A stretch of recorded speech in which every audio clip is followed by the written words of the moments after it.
ਵਾਹਿਗੁਰੂ ਜੀ ਕਾ ਖਾਲਸਾ ਵਾਹਿਗੁਰੂ ਜੀ ਕੀ ਫਤਿਹ। ਸਤਿਗੁਰਾਂ ਨੇ ਜੋ ਸ਼੍ਰੀ ਜਪਜੀ ਸਾਹਿਬ ਜੀ ਦੇ ਵਿੱਚ ਅਰਬੀ ਅਤੇ ਫਾਰਸੀ ਦੇ ਸ਼ਬਦਾਂ ਦਾ ਯੂਜ਼ ਕੀਤਾ ਸਾਨੂੰ ਪਤਾ ਹੋਣਾ ਚਾਹੀਦਾ। ਤੇ ਜੇਕਰ ਧਿਆਨ ਨਾਲ ਦੇਖੀਏ, ਈਸਾਈ ਧਰਮ ਤੋਂ ਸਿੱਖਣਾ ਚਾਹੀਦਾ ਹੈ ਕਿ ਅਸੀਂ ਪ੍ਰਚਾਰ ਕਿਵੇਂ ਕਰਨਾ।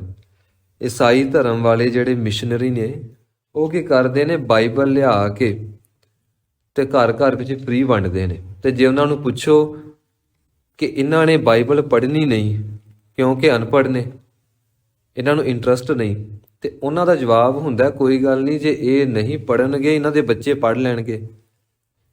ਤੇ ਫਿਰ ਦੱਸਿਆ ਜਾਂਦਾ ਹੈ ਕਿ ਨਹੀਂ, ਇਹਨਾਂ ਦਾ ਧਰਮ ਕੁਝ ਹੋਰ ਆ, ਇਹ ਹੋਰ ਧਰਮ ਨਾਲ ਬਿਲੋਂਗ ਕਰਦੇ ਨੇ। ਤੇ ਅੱਗੋਂ ਈਸਾਈਆਂ ਦਾ ਉੱਤਰ ਹੁੰਦਾ ਹੈ, ਚਲੋ ਉਹ ਨਹੀਂ, ਉਹਨਾਂ ਦੇ ਅੱਗੇ ਪੋਤੇ ਪੜ੍ਹ ਲੈਣਗੇ, ਦੋਤੇ ਪੜ੍ਹ ਲੈਣਗੇ, ਪੋਤੀਆਂ ਪੜ੍ਹ ਲੈਣਗੀਆਂ, ਦੋਤੀਆਂ ਪੜ੍ਹ ਲੈਣਗੀਆਂ। ਤੇ ਉਹ ਕਹਿੰਦੇ ਨੇ ਕਿ ਜਿਹੜੀ ਕਿਤਾਬ ਹੈ ਉਹ ਕਿਤਾਬ ਜਿਉਂਦੀ ਹੁੰਦੀ ਹੈ। ਜੋ ਵੀ ਧਰਮ ਦਾ ਗ੍ਰੰਥ ਹੁੰਦਾ ਜਿਉਂਦਾ ਹੁੰਦਾ। ਜਦੋਂ ਕੋਈ ਕਿਤਾਬ ਨੂੰ ਦੇਖੇਗਾ ਜਾਂ ਧਾਰਮਿਕ ਗ੍ਰੰਥ ਨੂੰ ਦੇਖੇਗਾ, ਉਸ ਨੂੰ ਖੋਲ੍ਹਣ ਦੀ ਕੋਸ਼ਿਸ਼ ਜ਼ਰੂਰ ਕਰੇਗਾ ਕਿ ਇਹਦੇ ਵਿੱਚ ਹੈ ਕੀ। ਇਸੇ ਢੰਗ ਦੇ ਨਾਲ ਹੁਣ ਜੋ ਅਸੀਂ ਸ਼ਬਦ ਗੁਰੂ ਦੀ ਕਿਰਪਾ ਦੇ ਨਾਲ ਸ਼ਰਵਣ ਕਰਨੇ ਨੇ, ਸਾਨੂੰ ਚਾਹੀਦਾ ਇਹ ਹੈ ਕਿ ਇਹਨਾਂ ਸ਼ਬਦਾਂ ਦੇ ਪ੍ਰਿੰਟ ਕਢਾ ਕੇ ਅਸੀਂ ਫਰੇਮ ਕਰਾ ਕੇ ਤੇ ਘਰਾਂ ਵਿੱਚ ਰੱਖੀਏ। ਸਾਡੀ ਸੰਤਾਨ ਜਿਸ ਵੇਲੇ ਇਹਨਾਂ ਸ਼ਬਦਾਂ ਨੂੰ ਦੇਖੇਗੀ, ਇਹ ਗੁਰੂ ਮਹਾਰਾਜ ਜੀ ਦੀ ਬਾਣੀ ਦੇ ਉਹ ਮਹਾਨ ਪ੍ਰਕਾਸ਼ਮਈ ਸ਼ਬਦ ਹਨ ਜਿਨ੍ਹਾਂ ਨੂੰ ਦੇਖ ਦੇਖ ਕੇ ਸਾਡੇ ਅੰਦਰ ਵੀ ਪਵਿੱਤਰਤਾ ਹੀ ਆਏਗੀ, ਜੀਵਨ ਪਵਿੱਤਰ ਹੋਏਗਾ ਤੇ ਪਰਮੇਸ਼ਵਰ ਦੇ ਨਾਲ ਸਿੱਧਾ ਹੀ ਸੰਬੰਧ ਜੁੜੇਗਾ। ਕਿਉਂਕਿ ਜਿਹੜੀ ਚੀਜ਼ ਸਾਹਮਣੇ ਹੋਵੇ, ਮਨੁੱਖ ਦੇਖੀ ਜਾਏ, ਉਹਦਾ ਅਕਸ, ਉਹਦਾ ਪਰਛਾਵਾਂ, ਉਹਦਾ ਸੁਭਾਅ, ਉਹਦੀ ਜੋਤ ਸਾਡੇ ਅੰਦਰ ਟਿਕ ਜਾਂਦੀ ਹੈ। ਜੇਕਰ ਅਸੀਂ ਕੋਈ ਵੀ ਗਲਤ ਤਸਵੀਰ ਦੇਖਦੇ ਹਾਂ ਤੇ ਮਨ ਤੇ ਅਕਸ ਪੈਂਦਾ, ਤੇ ਜੇਕਰ ਗੁਰੂ ਦੀ ਬਾਣੀ ਦੇ ਆਪਾਂ ਦਰਸ਼ਨ ਕਰਾਂਗੇ ਤੇ ਸਾਡੇ ਮਨ ਦੇ ਉੱਤੇ ਉਸ ਪਰਮੇਸ਼ਵਰ ਦੀ ਕਿਰਪਾ ਨਹੀਂ ਵਰਤੇਗੀ। ਆਪਾਂ ਅਰਬੀ ਦੇ ਸ਼ਬਦ ਸ਼੍ਰੀ ਜਪਜੀ ਸਾਹਿਬ ਜੀ ਦੇ ਵਿੱਚੋਂ ਪਹਿਲਾਂ ਵਿਚਾਰਾਂਗੇ, ਪਰਤ ਕੇ ਅਸੀਂ ਫਾਰਸੀ ਦੇ ਸ਼ਬਦ ਵਿਚਾਰਾਂਗੇ।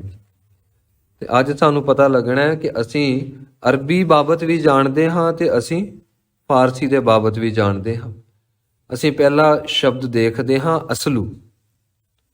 ਇਹ ਸ਼ਬਦ ਅਰਬੀ ਦਾ ਹੈ, ਜਿਸ ਦਾ ਮੁੱਖ ਅਰਥ ਹੈ ਜੜ ਰੂਪ, ਮੂਲ ਰੂਪ, ਜਾਂ ਫਿਰ ਜੋ ਇਸ ਵੇਲੇ ਕਿਸੇ ਵੀ ਚੀਜ਼ ਦੀ ਅਸੀਂ ਡੈਫੀਨੇਸ਼ਨ ਦੇਣੀ ਹੋਵੇ ਤਾਂ ਅਸੀਂ ਇਹ ਕਹਿ ਸਕਦੇ ਹਾਂ ਕਿ ਦੇਖੋ, ਜੋ ਬ੍ਰਿਕਸ਼ ਹੈ ਨਾ, ਬ੍ਰਿਕਸ਼ ਦਾ ਅਸਲੀ ਸਰੂਪ ਦੇਖਣਾ ਹੋਵੇ ਤੇ ਪੱਤੇ, ਫਲ, ਫੁੱਲ, ਉਹਦੀਆਂ ਸ਼ਾਖਾਵਾਂ, ਟਾਹਣੀਆਂ ਨਹੀਂ ਨੇ, ਉਹਦਾ ਤਣਾ ਨਹੀਂ ਹੈ, ਮੂਲ ਉਹਦਾ ਹੈ ਜੜ ਸਰੂਪ।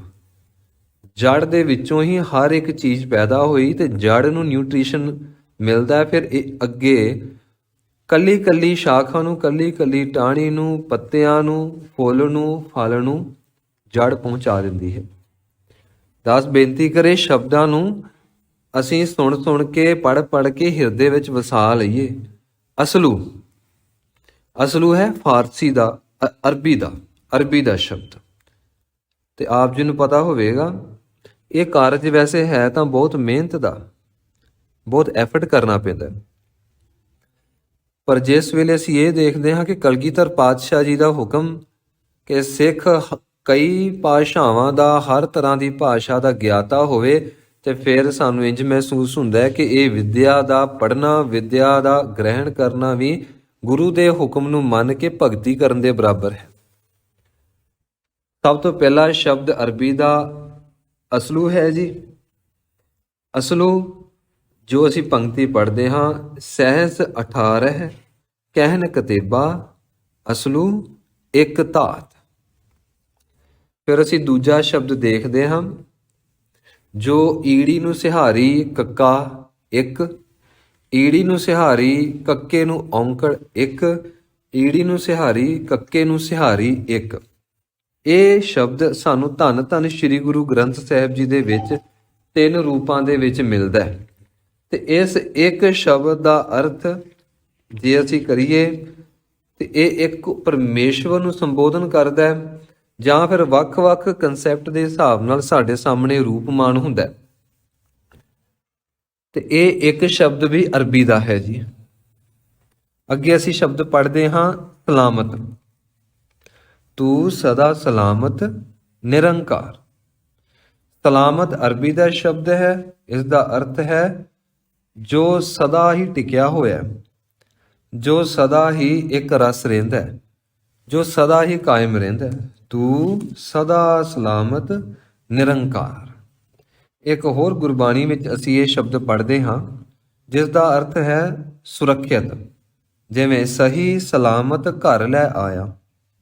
ਇੱਥੇ ਅਰਥ ਬਦਲ ਗਿਆ, ਪਰ ਇਹ ਵੀ ਸ਼ਬਦ ਫਾਰਸੀ ਦਾ ਹੈ। ਜਿੱਥੇ ਵੀ ਸ਼ਬਦ ਸਲਾਮਤ ਆ ਗਿਆ ਉਸੇ ਵੇਲੇ ਸਾਨੂੰ ਪਤਾ ਲੱਗ ਜਾਣਾ ਚਾਹੀਦਾ ਹੈ ਇਹ ਸ਼ਬਦ ਅਰਬੀ ਦਾ ਹੈ। ਫਿਰ ਅੱਗੇ ਮਹਾਰਾਜ ਜੀ ਦਇਆ ਕਰਦੇ ਨੇ, ਸਾਹਿਬ ਸੱਸੇ ਨੂੰ ਕੰਨਾ, ਹਾਹੇ ਨੂੰ ਸਿਹਾਰੀ ਤੇ ਬੱਬਾ। ਫਿਰ ਦੂਜਾ ਇਹ ਅੱਖਰ ਬੱਬੇ ਨੂੰ ਅਖੀਰ ਤੇ ਔਂਕੜ ਨਾਲ ਸੰਬੋਧਨ ਕੀਤਾ ਜਾਂਦਾ ਹੈ। ਸਾਚਾ ਸਾਹਿਬ ਸਾਚ ਨਾਏ, ਭਾਖਿਆ ਭਾਉ ਅਪਾਰ। ਇਹ ਸਾਹਿਬ ਸ਼ਬਦ ਵੀ ਅਰਬੀ ਦਾ ਹੈ ਤੇ ਸਾਹਿਬ ਦਾ ਅਰਥ ਆਪ ਜੀ ਜਾਣਦੇ ਹੋ, ਸਾਰਿਆਂ ਦਾ ਮਾਲਕ ਜਾਂ ਫਿਰ ਬਾਦਸ਼ਾਹ, ਜਾਂ ਫਿਰ ਸਾਰਿਆਂ ਦੀ ਜਿਹਦੇ ਕੋਲ ਤਾਕਤ ਹੈ, ਪੈਦਾ ਕਰਨ ਵਾਲੀ, ਪਾਲਣ ਪੋਸ਼ਣ ਵਾਲੀ, ਸਾਂਭ ਸੰਭਾਲ ਵਾਲੀ, ਤੇ ਜਿਹਦਾ ਹੁਕਮ ਸਭ ਤੋਂ ਉੱਚਾ ਹੋਵੇ ਉਸ ਨੂੰ ਆਖਿਆ ਜਾਂਦਾ ਹੈ ਸਾਹਿਬ। ਸਾਹਿਬ ਸ਼ਬਦ ਹੈ ਅਰਬੀ ਦਾ। ਅਸੀਂ ਬਾਣੀ ਵਿੱਚ ਬਚਨ ਪੜ੍ਹਦੇ ਹਾਂ, ਸਾਹਿਬ ਅੰਧਾ ਜੋ ਕੀਆ ਕਰੇ ਸੁਜਾਖਾ ਹੋਏ। ਧੰਨ ਸ਼੍ਰੀ ਗੁਰੂ ਅਮਰਦਾਸ ਮਹਾਰਾਜ ਜੀ ਦਾ ਬਚਨ ਹੈ ਜੀ, ਰਾਮਕਲੀ ਰਾਗ ਵਿੱਚ। ਸੋ ਸਾਨੂੰ ਪਤਾ ਲੱਗੇ ਹੁਣ ਜਦੋਂ ਅਸੀਂ ਸ਼੍ਰੀ ਜਪਜੀ ਸਾਹਿਬ ਦਾ ਪਾਠ ਕਰੀਏ ਤੇ ਸਾਹਿਬ ਜਿਸ ਵੇਲੇ ਸ਼ਬਦ ਆਵੇ ਤੇ ਸਾਨੂੰ ਇਹਦਾ ਗਿਆਨ ਹੋਵੇ ਇਹ ਸ਼ਬਦ ਅਰਬੀ ਦਾ ਹੈ। ਅਸੀਂ ਆਮ ਤੌਰ ਤੇ ਵਿਚਰਦੇ ਆ ਨਾ ਜੀ, ਤੇ ਜਿਹੜੇ ਝੋਲੀ ਚੁੱਕ ਹੁੰਦੇ ਨੇ ਉਹ ਕਹਿ ਹੀ ਦਿੰਦੇ ਨੇ, ਜਾਂ ਫਿਰ ਭੋਲੇ ਲੋਕ ਇਹ ਜੀ SSP ਸਾਹਿਬ ਨੇ, ਸਾਹਿਬ ਕਹਿੰਦੇ ਨੇ, ਪਰ ਅਸਲੀ ਸ਼ਬਦ ਅਰਬੀ ਦਾ ਇਹ ਸਾਹਿਬ ਹੈ। ਜਾਂ ਕਹਿ ਦਿੰਦੇ ਨੇ ਸਰਪੰਚ ਸਾਹਿਬ ਨੇ, ਇਹ ਜੀ ਫਲਾਣਾ ਸਾਹਿਬ ਹੈ, ਇਹ ਟਿਮਕਾਣਾ ਸਾਹਿਬ ਹੈ, ਪਰ ਸੱਚੇ ਪਾਤਸ਼ਾਹ ਜੀ ਕਹਿੰਦੇ ਨੇ ਸਾਹਿਬ ਇੱਕ ਪਰਮੇਸ਼ਵਰ, ਦੂਜਾ ਸਾਹਿਬ ਪੂਰਨ ਮੁਰਸ਼ਦ, ਪੂਰਨ ਗੁਰੂ। ਸੋ ਸਾਹਿਬ ਸ਼ਬਦ ਅਰਬੀ ਭਾਸ਼ਾ ਦਾ।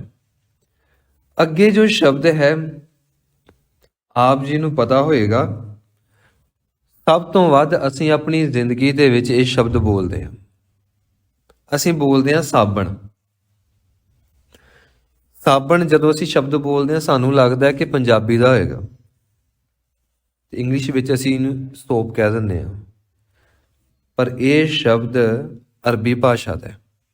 ਮਤਲਬ ਕਿ ਅਸੀਂ ਅਰਬੀ ਭਾਸ਼ਾ ਨੂੰ ਅਸੀਂ ਯੂਜ਼ ਕਰਦੇ ਹਾਂ। ਜਿਵੇਂ ਜਿਵੇਂ ਅਸੀਂ ਅੱਗੇ ਜਾਵਾਂਗੇ ਨਾ ਜੀ, ਧੰਨ ਧੰਨ ਸ਼੍ਰੀ ਗੁਰੂ ਗ੍ਰੰਥ ਸਾਹਿਬ ਮਹਾਰਾਜ ਜੀ ਦੇ ਵਿੱਚ 1500 ਤੋਂ ਵੱਧ ਵਾਰ ਅਰਬੀ ਫਾਰਸੀ ਦੇ ਸ਼ਬਦਾਂ ਦਾ ਜ਼ਿਕਰ ਆਇਆ। ਆਪਾਂ ਸਾਰੇ ਵਿਚਾਰਾਂਗੇ। ਅਸੀਂ ਬਾਣੀ ਵਿੱਚ ਬਚਨ ਪੜ੍ਹਦੇ ਹਾਂ, ਦੇ ਸਾਬੂਨ ਲਈਐ ਉਹ ਧੋਏ।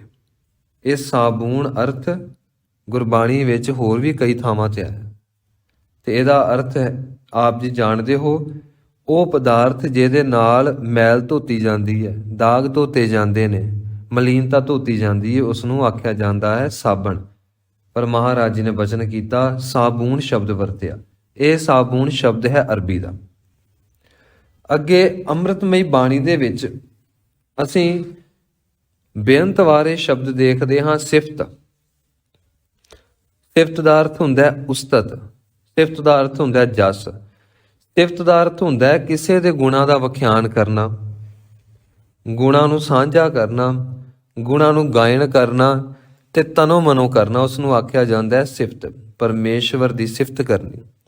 ਅਸੀਂ ਬਚਨ ਪੜ੍ਹਦੇ ਹਾਂ ਨਾ ਜੀ, ਜਿਸ ਨੋ ਬਖਸ਼ੇ ਸਿਫਤ ਸਾਲਾਹ, ਵੀ ਜਿਹੜੀ ਸਿਫਤ ਹੈ ਪਰਮੇਸ਼ਵਰ ਜਿਨ੍ਹਾਂ ਨੂੰ ਬਖਸ਼ ਦਿੰਦਾ ਹੈ, ਅਸਲ ਵਿੱਚ ਉਹੀ ਪਾਤਸ਼ਾਹਾਂ ਦੇ ਪਾਤਸ਼ਾਹ ਬਣਦੇ ਨੇ। ਇਹ ਸਿਫਤ ਸ਼ਬਦ ਇਹ ਅਰਬੀ ਭਾਸ਼ਾ ਦਾ ਹੈ। ਅਰਬੀ ਭਾਸ਼ਾ ਵਿੱਚੋਂ ਅਸੀਂ ਇਹ ਸਿਫਤ ਸ਼ਬਦ ਯੂਜ਼ ਕਰਦੇ ਹਾਂ। ਤੇ ਜਦੋਂ ਅਸੀਂ ਘਰਾਂ ਵਿੱਚ ਬੈਠਦੇ ਹਾਂ, ਰਿਸ਼ਤੇਦਾਰ ਬੈਠਦੇ ਨੇ ਤੇ ਅਸੀਂ ਆਪਣੇ ਬੱਚਿਆਂ ਦੀ ਗੱਲ ਕਰਨੀ ਹੋਵੇ ਤੇ ਅਸੀਂ ਕਹਿ ਦਿੰਦੇ ਆ ਕੋਈ ਗੱਲ ਨਹੀਂ, ਆਪ ਜੀ ਬੱਚੇ ਨੂੰ ਸਗੋਂ ਡਾਂਟੋ, ਸਮਝਾਓ। ਜੇ ਬੱਚੇ ਕੋਲੋਂ ਗਲਤੀ ਹੁੰਦੀ ਹੈ, ਇਸ ਬੱਚੇ ਦੀ ਸਿਫਤ ਆ ਕਿ ਇਹ ਬੱਚਾ ਗੁੱਸਾ ਨਹੀਂ ਕਰਦਾ। ਇਸ ਬੱਚੇ ਦੀ ਇਹ ਸਿਫਤ ਆ, ਇਹ ਜੋ ਵੀ ਕੋਈ ਕਹਿੰਦਾ ਇਹ ਸੱਤ ਵਚਨ ਕਹਿ ਕੇ ਮੰਨਦਾ ਆ, ਆਪਣੇ ਤੇ ਅਪਲਾਈ ਕਰਦਾ। ਤੇ ਅਸੀਂ ਬਾਰ-ਬਾਰ ਕਹਿੰਦੇ ਆ ਕਿ ਇਹ ਵਾਕਈ ਇਹ ਬੰਦਾ ਸਿਫਤ ਖੱਟਣ ਵਾਲਾ, ਸਿਫਤ ਕਮਾਉਣ ਵਾਲਾ ਹੈ। ਸੋ ਇਹ ਸ਼ਬਦ ਵੀ ਅਰਬੀ ਭਾਸ਼ਾ ਦਾ ਹੈ। ਅੱਗੇ ਸ਼ਬਦ ਹੈ ਜੀ ਸੁਹਾਣ। ਸਤ ਸੁਹਾਣ ਸਦਾ ਮਨ ਚਾਓ। ਇਹ ਵੀ ਭਾਸ਼ਾ, ਇਹ ਵੀ ਸ਼ਬਦ ਅਰਬੀ ਭਾਸ਼ਾ ਦਾ ਹੈ। ਇਹਦਾ ਅਰਥ ਹੁੰਦਾ ਹੈ ਜੀ ਐਸੀ ਕੋਈ ਵੀ ਚੀਜ਼ ਜਿਹਦੇ ਵਿੱਚ ਦਾਗ ਕੋਈ ਨਾ ਹੋਵੇ, ਜਿਹਦੇ ਵਿੱਚ ਧੱਬਾ ਕੋਈ ਨਾ ਹੋਵੇ, ਜਿਹਦੇ ਵਿੱਚ ਮਲੀਨਤਾ ਕੋਈ ਨਾ ਹੋਵੇ, ਤੇ ਉਸ ਨੂੰ ਆਖਿਆ ਜਾਂਦਾ ਹੈ ਪਵਿੱਤਰ ਹੈ।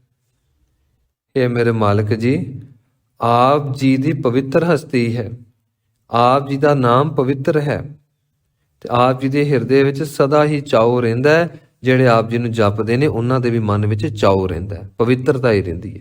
ਸੁਹਾਣ ਸ਼ਬਦ ਵੀ ਅਰਬੀ ਭਾਸ਼ਾ ਦਾ। ਫਿਰ ਅੱਗੇ ਸ਼ਬਦ ਅਸੀਂ ਪੜ੍ਹਦੇ ਹਾਂ ਸੁਲਤਾਨ।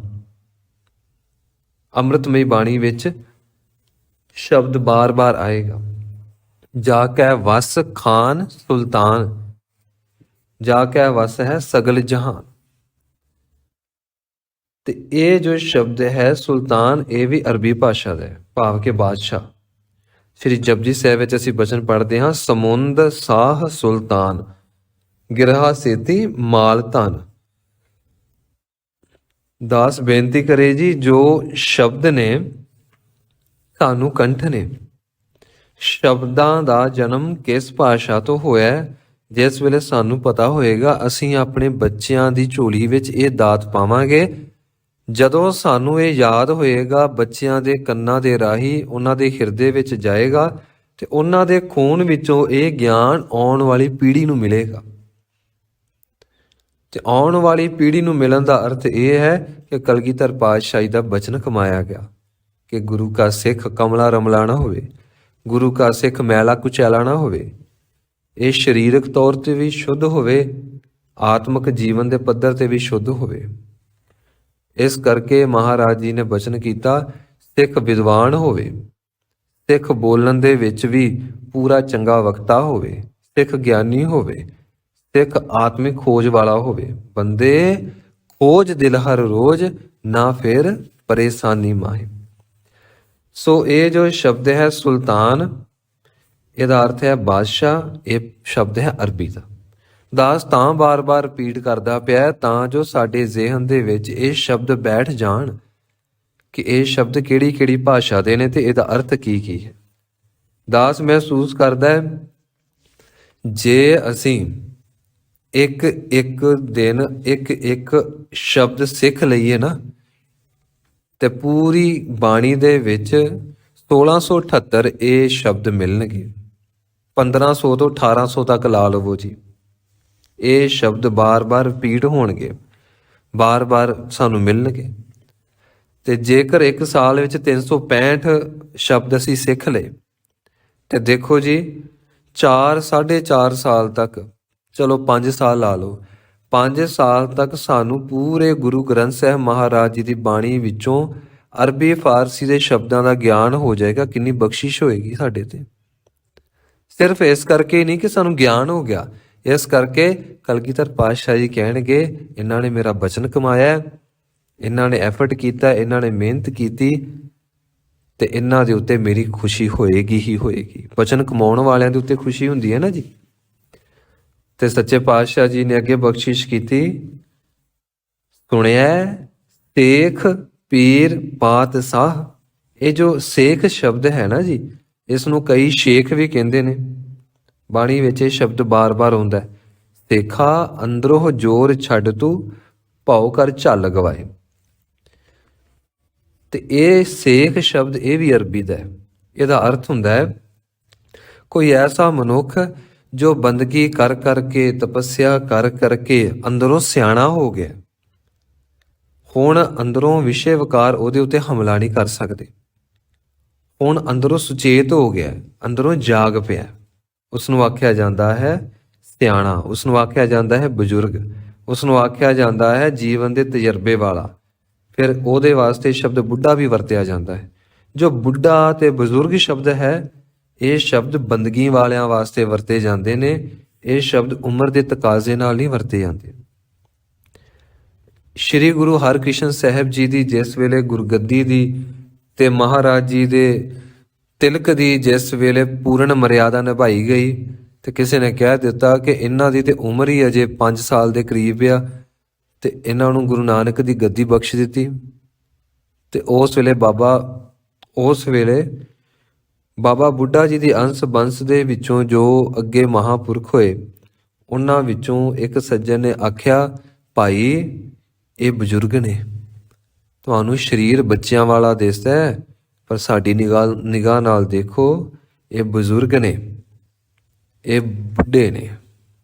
ਤੇ ਇਹ ਬੁੱਢਾ ਤੇ ਇਹ ਬਜ਼ੁਰਗ ਸ਼ਬਦ ਬੰਦਗੀ ਵਾਲਿਆਂ ਦੇ ਨਾਲ ਜੁੜਦਾ ਹੈ, ਇਹ ਸਰੀਰ ਦੀ ਅਵਸਥਾ ਦੇ ਨਾਲ ਨਹੀਂ ਜੁੜਦਾ। ਤੇ ਜੇਕਰ ਜੁੜੇਗਾ, ਉਹ ਸ਼ਬਦ ਜੋੜਦਾ ਹੈ ਬੂੜਾ। ਖੈਰ, ਇਹ ਇੱਕ ਸ਼ਬਦ ਦੀ ਬਹੁਤ ਲੰਬੀ ਚੌੜੀ ਵਿਆਖਿਆ ਹੋ ਜਾਂਦੀ ਹੈ, ਆਪਾਂ ਸੀਮਤ ਦਾਇਰੇ ਵਿੱਚ ਰਹਿਣਾ। ਮਹਾਰਾਜ ਜੀ ਕਹਿੰਦੇ ਨੇ ਇਹ ਸੇਖ ਸ਼ਬਦ ਹੈ, ਇਹ ਅਰਬੀ ਭਾਸ਼ਾ ਦਾ। ਅੱਗੇ ਅਸੀਂ ਸ਼ਬਦ ਵਰਤਦੇ ਹਾਂ, ਸੁਣਦੇ ਹਾਂ, ਅਸੰਖ ਚੋਰ ਹਰਾਮਖੋਰ। ਇਹ ਹਰਾਮਖੋਰ ਸ਼ਬਦ ਵੀ ਅਰਬੀ ਭਾਸ਼ਾ ਦਾ ਹੈ। ਹਰਾਮਖੋਰ ਦਾ ਅਰਥ ਹੁੰਦਾ ਹੈ ਕਿਸੇ ਦਾ ਕੀਤਾ ਨਾ ਜਾਣਨਾ, ਕਿਸੇ ਦੀ ਦਾਤ ਲੈ ਕੇ ਫਿਰ ਉਹਦਾ ਧੰਨਵਾਦ ਨਾ ਕਰਨਾ, ਉਹਦਾ ਸ਼ੁਕਰਾਨਾ ਨਾ ਕਰਨਾ, ਉਹਦੇ ਬਾਬਤ ਦੂਸਰਿਆਂ ਨੂੰ ਦੱਸਣਾ ਨਾ। ਹਰਾਮਖੋਰ ਦਾ ਅਰਥ ਹੈ ਕਿਸੇ ਦੀ ਚੀਜ਼ ਛਕ ਕੇ ਫਿਰ ਪਰਤ ਕੇ ਉਹਦੇ ਵੱਲ ਕਦੀ ਜਾਣਾ ਹੀ ਨਾ, ਉਹਨੂੰ ਯਾਦ ਹੀ ਨਾ ਕਰ। ਇਹਦੇ ਵੱਖੋ ਵੱਖਰੇ ਅਰਥ ਹੁੰਦੇ ਨੇ। ਇਸ ਨੂੰ ਲੂਣ ਹਰਾਮੀ ਕਹਿ ਲਵੋ, ਇਸ ਨੂੰ ਅਕਿਰਤ ਘਣ ਕਹਿ ਲਵੋ, ਨਾ ਕੀਤਾ ਜਾਣਨ ਵਾਲਾ ਕਹਿ ਲਵੋ। ਕੀਤੇ ਕਉ ਮੇਰੇ ਸਮਾਨੈ, ਕਰਨ ਹਾਰ ਤ੍ਰਿਣ ਜਾਣੇ। ਆਪਣੇ ਕੀਤੇ ਨੂੰ ਪਹਾੜ ਸਮਾਨ ਜਾਣਦਾ, ਦੂਜੇ ਦੇ ਕੀਤੇ ਨੂੰ ਇਹ ਕੱਖ ਬਰਾਬਰ ਜਾਣਦਾ, ਹਲਕਾ ਜਾਣਦਾ। ਹਰਾਮਖੋਰ ਸ਼ਬਦ ਹੈ ਜੀ ਅਰਬੀ ਭਾਸ਼ਾ ਦਾ। ਤੇ ਬਾਣੀ ਵਿੱਚ ਅਸੀਂ ਬਚਨ ਹੋਰ ਪੜ੍ਹਦੇ ਹਾਂ, ਹਰਾਮਖੋਰ ਨਿਰਗੁਣ ਕਉ ਤੁਠਾ, ਨਾ ਤਨ ਸੀਤਲ ਮਨ ਅੰਮ੍ਰਿਤ ਬੂਠਾ। ਸੱਚੇ ਪਾਤਸ਼ਾਹ ਜੀ ਕਹਿੰਦੇ ਨੇ, ਦੇਖੋ ਜੋ ਮਨੁੱਖ ਪਰਮੇਸ਼ਵਰ ਦਾ ਕੀਤਾ ਨਹੀਂ ਨਾ ਜਾਣਦਾ, ਉਹ ਭਾਵੇਂ ਪਰਮੇਸ਼ਵਰ ਨੂੰ ਭੁੱਲ ਜਾਵੇ, ਪਰ ਜੋ ਪਰਮੇਸ਼ਵਰ ਹੈ ਉਹ ਕਦੀ ਵੀ ਉਸ ਮਨੁੱਖ ਦੇ ਉੱਤੇ ਦਇਆ ਵਰਤਾਉਣੀ ਹਟਦਾ ਨਹੀਂ। ਉਹ ਮਨੁੱਖ ਪਰਮੇਸ਼ਵਰ ਨੂੰ ਭੁੱਲ ਗਿਆ, ਇਹ ਮਨੁੱਖ ਦਾ ਸੁਭਾਅ ਹੈ। ਪਰ ਜੋ ਪਰਮੇਸ਼ਵਰ ਦਾ ਸੁਭਾਅ ਹੈ ਉਹ ਤੇ ਐਸਾ ਹੈ ਕਿ ਜਾਨ ਕੋ ਦੇਤ ਅਜਾਨ ਕੋ ਦੇਤ। ਗਾਲਾਂ ਕੱਢਣ ਵਾਲਿਆਂ ਨੂੰ ਵੀ ਦਿੰਦਾ ਤੇ ਦੂਜਿਆਂ ਨੂੰ ਵੀ ਦਿੰਦਾ। ਸੋ ਇਸ ਢੰਗ ਦੇ ਨਾਲ ਜਦੋਂ ਆਪਾਂ ਹੁਣ ਪਾਠ ਕਰਾਂਗੇ ਨਾ, ਅਸੰਖ ਚੋਰ ਹਰਾਮਖੋਰ, ਤੇ ਉਸ ਵੇਲੇ ਸਾਡੇ ਖਿਆਲ ਵਿੱਚ ਆ ਜਾਣਾ ਚਾਹੀਦਾ ਹੈ ਕਿ ਇਹ ਅਰਬੀ ਭਾਸ਼ਾ ਦਾ ਸ਼ਬਦ ਹੈ। ਇਹ ਅਰਬੀ ਭਾਸ਼ਾ ਦਾ ਸ਼ਬਦ ਅਸੀਂ ਜੇਕਰ ਸਿੱਖ ਲਿਆ, ਅਸੀਂ ਦੂਜਿਆਂ ਨੂੰ ਵੀ ਸਿਖਾਈਏ, ਕਿਉਂਕਿ ਇਹ ਸਾਡੇ ਪਿਓ ਦਾਦੇ ਦਾ ਖੋਲ ਡਿੱਠਾ ਖਜ਼ਾਨਾ ਹੈ। ਇਹ ਸਾਡੇ ਪਿਤਾ ਪੁਰਖਾਂ ਨੇ ਸਾਡੇ ਵਾਸਤੇ ਇਹ ਖਜ਼ਾਨਾ ਸਾਂਭ ਕੇ ਰੱਖਿਆ, ਜਿਹਦੇ ਵਿੱਚੋਂ ਰੱਬ ਪ੍ਰਗਟ ਹੁੰਦਾ। ਆਮ ਤੌਰ ਤੇ ਖਜ਼ਾਨਿਆਂ ਦੇ ਵਿੱਚੋਂ ਰੱਬ ਨਹੀਂ ਪ੍ਰਗਟ ਹੁੰਦਾ। ਖਜ਼ਾਨਿਆਂ ਦੇ ਵਿੱਚੋਂ ਪੈਸਾ ਪ੍ਰਗਟ ਹੋਏਗਾ, ਹੀਰੇ ਮੋਤੀ ਪ੍ਰਗਟ ਹੋਣਗੇ, ਜਾਂ ਫਿਰ ਤਰ੍ਹਾਂ ਤਰ੍ਹਾਂ ਦੀ ਸੰਸਾਰ ਦੀ ਜਾਇਦਾਦ ਪ੍ਰਗਟ ਹੋਏਗੀ। ਤੇ ਸੱਚੇ ਪਾਤਸ਼ਾਹ ਕਹਿੰਦੇ ਨੇ, ਗੁਰੂ ਕੀ ਬਾਣੀ ਵਿੱਚੋਂ ਰੱਬ ਪ੍ਰਗਟ ਹੋਏਗਾ ਤੇ ਤੂੰ ਵੀ ਰੱਬ ਦਾ ਰੂਪ ਹੋ ਜਾਏਗਾ। ਇਹ ਪੰਕਤੀ ਵੇਖੋ ਆਪ ਜੀ ਪੜ੍ਹ ਕੇ, ਹਰਾਮਖੋਰ ਨਿਰਗੁਣ ਕਉ ਤੂਠਾ, ਮਨ ਤਨ ਸੀਤਲ ਮਨ ਅੰਮ੍ਰਿਤ ਵੂਠਾ। ਇਸ ਕਰਕੇ ਹਰਾਮਖੋਰ ਸ਼ਬਦ ਅਰਬੀ ਦਾ ਹੈ। ਅੱਗੇ ਸ਼ਬਦ ਹੈ ਜੀ ਹਾਦਰਾ ਤੇ ਹਦੂਰ। ਗਾਵੈ ਕੋ ਵੇਖੈ ਹਾਦਰਾ ਹਦੂਰ। ਇਸ ਦਾ ਅਰਥ ਹੈ ਅਨੇਕਾਂ ਹੀ ਐਸੇ ਨੇ ਜੋ ਪਰਮੇਸ਼ਵਰ ਨੂੰ ਸਾਹਮਣੇ ਪ੍ਰਤੱਖ ਦੇਖ ਕੇ ਗਾਉਂਦੇ ਨੇ ਕਿ ਉਹ ਹਾਜ਼ਰ ਨਾਜ਼ਰ ਹੈ, ਉਹ ਪ੍ਰਤੱਖ ਹੈ, ਉਹ ਮੌਜੂਦ ਹੈ। ਇਸ ਕਰਕੇ ਉਸ ਦਾ ਨਾਮ ਜਪੋ। ਇਹ ਹਾਦਰਾ ਹਦੂਰ ਦੋਵੇਂ ਸ਼ਬਦ ਇਹ ਅਰਬੀ ਦੇ ਨੇ, ਇਹ ਅਰਬੀ ਭਾਸ਼ਾ ਦੇ ਸ਼ਬਦ ਨੇ। ਅੱਗੇ ਜੋ ਸ਼ਬਦ ਅਸੀਂ ਜਦੋਂ ਵੀ ਗੁਰੂ ਘਰ ਜਾਂਦੇ ਹਾਂ, ਤੇ ਸਾਨੂੰ ਇਹ ਸੁਣਨ ਨੂੰ ਮਿਲਦਾ ਹੈ ਹੁਕਮ, ਤੇ ਅੱਗੇ ਸ਼ਬਦ ਹੈ ਨਾਮਾ। ਹੁਕਮਨਾਮਾ ਸਾਹਿਬ ਹੋਏਗਾ ਜੀ ਅਰਦਾਸ ਤੋਂ ਬਾਅਦ। ਤੇ ਸੱਚੇ ਪਾਤਸ਼ਾਹ ਜੀ ਇਹ ਦੋ ਜੋ ਸ਼ਬਦ ਨੇ, ਇਹ ਹੁਕਮ ਸ਼ਬਦ ਹੈ ਅਰਬੀ ਭਾਸ਼ਾ ਦਾ ਤੇ ਨਾਮਾ ਸ਼ਬਦ ਹੈ ਫਾਰਸੀ ਦਾ।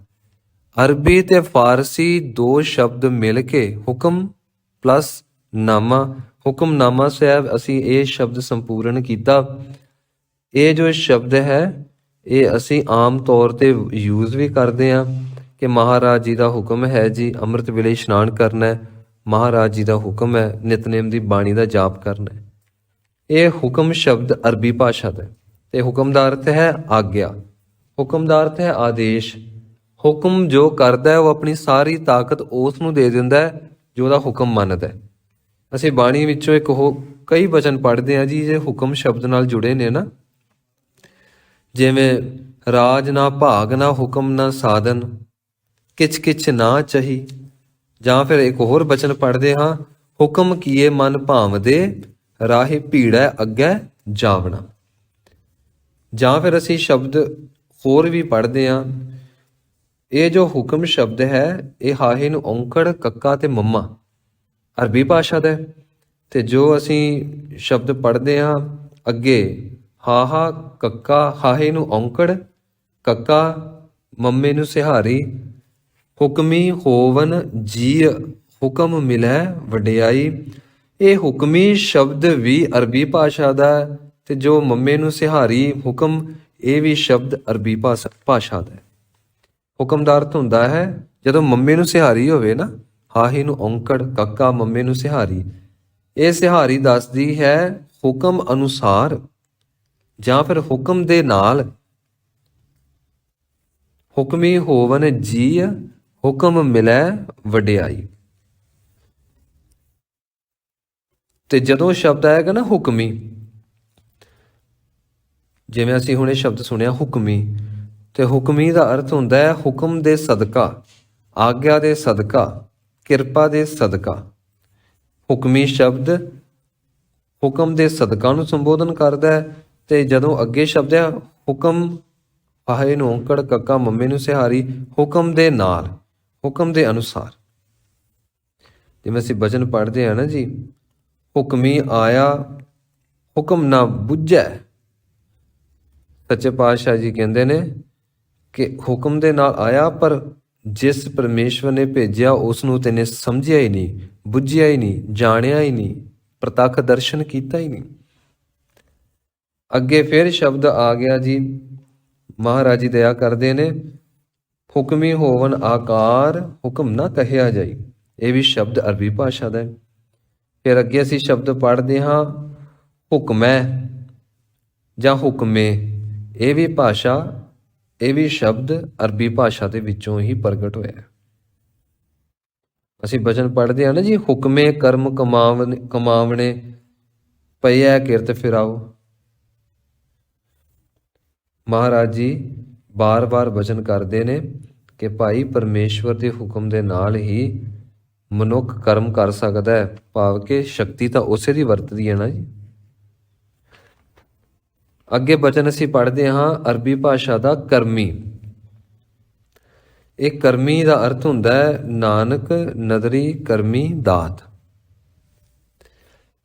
ਕਰਮੀ ਅਰਬੀ ਭਾਸ਼ਾ ਦਾ ਸ਼ਬਦ ਹੈ ਤੇ ਇਹਦਾ ਅਰਥ ਹੈ ਬਖਸ਼ਿਸ਼।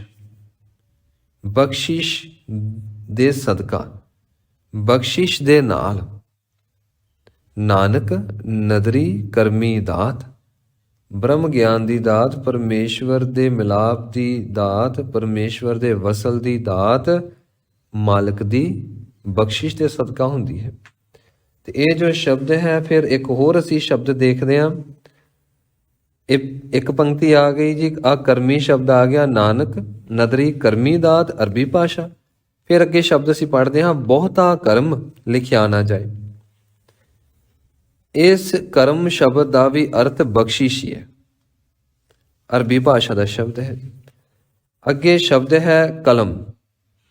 ਤੇ ਪਹਿਲਾਂ ਦਾਸ ਛੋਟੇ ਹੁੰਦਿਆਂ ਇਹ ਸੁਣਦਾ ਆਇਆ, ਜਦੋਂ ਇੰਕ ਵਾਲੇ ਪੈਨ ਚੱਲਦੇ ਸੀ ਤੇ ਆਖਿਆ ਜਾਂਦਾ ਸੀ ਭਾਈ ਕੱਲ ਕਲਮ ਲੈ ਕੇ ਆਇਓ। ਤੇ ਇਹ ਸ਼ਬਦ ਸਾਨੂੰ ਸਾਰਿਆਂ ਨੂੰ ਕੰਠ ਹੈ, ਕਲਮ। ਤੇ ਕਲਮ ਆਪਾਂ ਕਿਹਨੂੰ ਕਹਿੰਦੇ ਆ? ਕੋਈ ਵੀ ਐਸੀ ਵਸਤੂ ਜਿਹਦੇ ਨਾਲ ਲਿਖਿਆ ਜਾ ਸਕੇ। ਤੇ ਅਸੀਂ ਜੇ ਪੁਰਾਤਨ ਸਮੇਂ ਦੇ ਖਰੜੇ ਦੇਖੀਏ, ਇਹਦਾ ਅਰਥ ਕੀਤਾ ਜਾਂਦਾ ਕੋਈ ਵੀ ਐਸਾ ਆਕਾਰ ਵਾਲਾ ਸੰਦ ਜਿਹਦੇ ਨਾਲ ਲਿਖਾਈ ਕੀਤੀ ਜਾ ਸਕੇ। ਕਲਮ, ਕਾਗਦ ਕਲਮ ਨਾ ਲਿਖਣ ਹਾਰ। ਕਲਮ ਸ਼ਬਦ ਅਰਬੀ ਦਾ। ਅੱਗੇ ਮਹਾਰਾਜ ਜੀ ਦਇਆ ਵਰਤਾਉਂਦੇ ਨੇ, ਜੋ ਕਾਗਦ ਸ਼ਬਦ ਹੈ ਨਾ ਜੀ, ਹੁਣੇ ਸੁਣਿਆ ਕਾਗਦ, ਇਹਦਾ ਅਰਥ ਹੈ ਕਾਗਜ਼, ਇਹਦਾ ਅਰਥ ਹੈ ਵਰਕਾ, ਇਹਦਾ ਅਰਥ ਹੈ ਐਸਾ ਪਦਾਰਥ ਜਿਹਦੇ ਉੱਤੇ ਸ਼ਬਦ ਲਿਖੇ ਜਾ ਸਕਦੇ ਨੇ, ਐਸੀ ਚੀਜ਼। ਉਹ ਵੱਖ-ਵੱਖ ਆਕਾਰ, ਵੱਖ-ਵੱਖ ਤਰ੍ਹਾਂ ਨਾਲ ਇਹ ਬਣਾਇਆ ਜਾਂਦਾ ਕਾਗਜ਼। ਪਹਿਲਾਂ ਘਾਹ ਨੂੰ ਕੁੱਟ-ਕੁੱਟ ਕੇ ਬਣਾਇਆ ਜਾਂਦਾ ਸੀ, ਘਾਹ ਦੇ ਵਿੱਚੋਂ, ਫਿਰ ਬ੍ਰਿਕਸ਼ਾਂ ਦੇ ਵਿੱਚੋਂ, ਤਾੜੀ ਦੇ ਬ੍ਰਿਕਸ਼ ਵਿੱਚੋਂ ਬਣਾਉਂਦੇ ਨੇ ਕਾਗਜ਼। ਪੁਰਾਤਨ ਜਿੰਨੇ ਵੀ ਗ੍ਰੰਥ ਨੇ, ਤਾੜੀ ਦੇ ਬ੍ਰਿਕਸ਼ ਦੇ ਸਭ ਤੋਂ ਵਧੀਆ ਬਣਦੇ ਸੀ, ਉਹਨਾਂ ਦੀ ਆਰਜਾ ਜ਼ਿਆਦਾ ਸੀ। ਤੋ ਕਾਗਜ਼ ਸ਼ਬਦ ਦਾ ਅਰਥ ਹੈ, ਅਰਬੀ ਭਾਸ਼ਾ ਦਾ ਸ਼ਬਦ ਹੈ, ਇਸ ਨੂੰ ਆਖਿਆ ਜਾਂਦਾ ਕਾਗਜ਼। ਅਸਲੀ ਸ਼ਬਦ ਜੋ ਹੈ ਉਹ ਹੈ ਕਾਗਜ਼, ਅਸੀਂ ਕਾਗਜ਼ ਕਹਿ ਦਿੰਦੇ ਹਾਂ। ਤੇ ਮਹਾਰਾਜ ਜੀ ਨੇ ਸ੍ਰੀ ਰਾਗ ਦੇ ਵਿੱਚ ਵੀ ਬਖਸ਼ਿਸ਼ ਕੀਤੀ। ਮਹਾਰਾਜ ਜੀ, ਨਾਨਕ ਕਾਗਦ ਲੱਖ ਮਣਾ, ਪੜ ਪੜ ਕੀਚੈ ਪਾਓ। ਤੋ ਇਹ ਕਾਗਜ਼ ਸ਼ਬਦ ਅਰਬੀ ਭਾਸ਼ਾ ਦਾ। ਅੱਗੇ ਸ਼ਬਦ ਹੈ ਜੀ ਕੁਦਰਤ। ਕੁਦਰਤ ਆਖੀਏ ਜੀ ਤਾਕਤ ਨੂੰ, ਕੁਦਰਤ ਆਖੀਏ ਜੀ ਸ਼ਕਤੀ ਨੂੰ, ਕੁਦਰਤ ਆਖੀਏ ਜੀ ਇੱਕ ਐਸੀ ਕਲਾ, ਇੱਕ ਐਸਾ ਗੁਣ ਜੋ ਕਿ ਸਾਡੀ ਸਮਝ ਤੋਂ ਪਰੇ ਹੈ। ਕੁਦਰਤ ਕਹੀਏ ਜੋ ਕਾਦਰ ਨੇ ਪੈਦਾ ਕੀਤੀ, ਕਾਦਰ ਨੇ ਜੋ ਪੈਦਾ ਕੀਤਾ ਉਸੇ ਨੂੰ ਕੁਦਰਤ ਆਖਿਆ ਜਾਂਦਾ ਹੈ। ਤੇ ਅਸੀਂ ਬਾਣੀ ਵਿੱਚੋਂ ਬੇਅੰਤ ਸ਼ਬਦ ਪੜ੍ਹਦੇ ਹਾਂ। ਕੁਦਰਤ ਵਰਤੈ ਰੂਪ ਅਰ ਰੰਗਾ, ਪੰਜਵੇਂ ਪਾਤਸ਼ਾਹ। ਫਿਰ ਇੱਕ ਸ਼ਬਦ ਪੜ੍ਹਦੇ ਹਾਂ ਚੌਥੇ ਪਾਤਸ਼ਾਹ ਦਾ, ਕੁਦਰਤ ਕਰਕੇ ਵਸਿਆ ਸੋਏ, ਵਕਤ ਵਿਚਾਰੇ ਸੋ ਬੰਦਾ ਹੋਏ।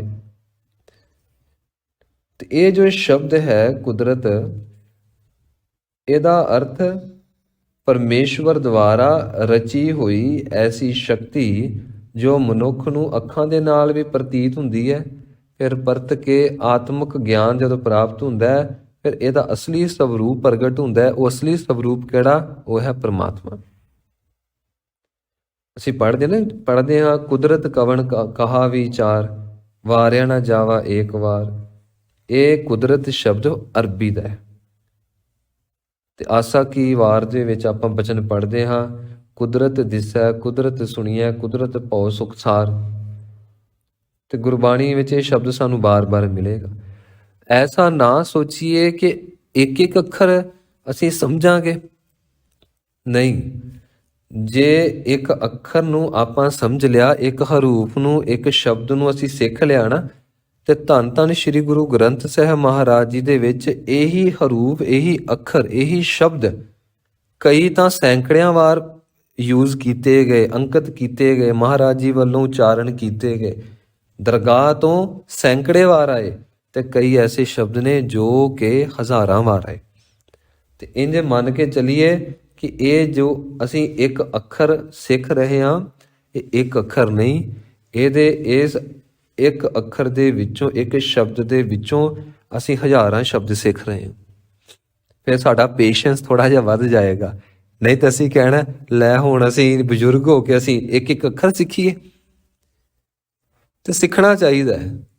ਵੇਖੋ ਸ਼ੁਕਰਾਤ ਨੂੰ ਸਜ਼ਾਏ ਮੌਤ ਦਿੱਤੀ ਗਈ, ਉਹਦਾ ਜ਼ਹਿਰ ਤਿਆਰ ਕੀਤਾ ਜਾ ਰਿਹਾ।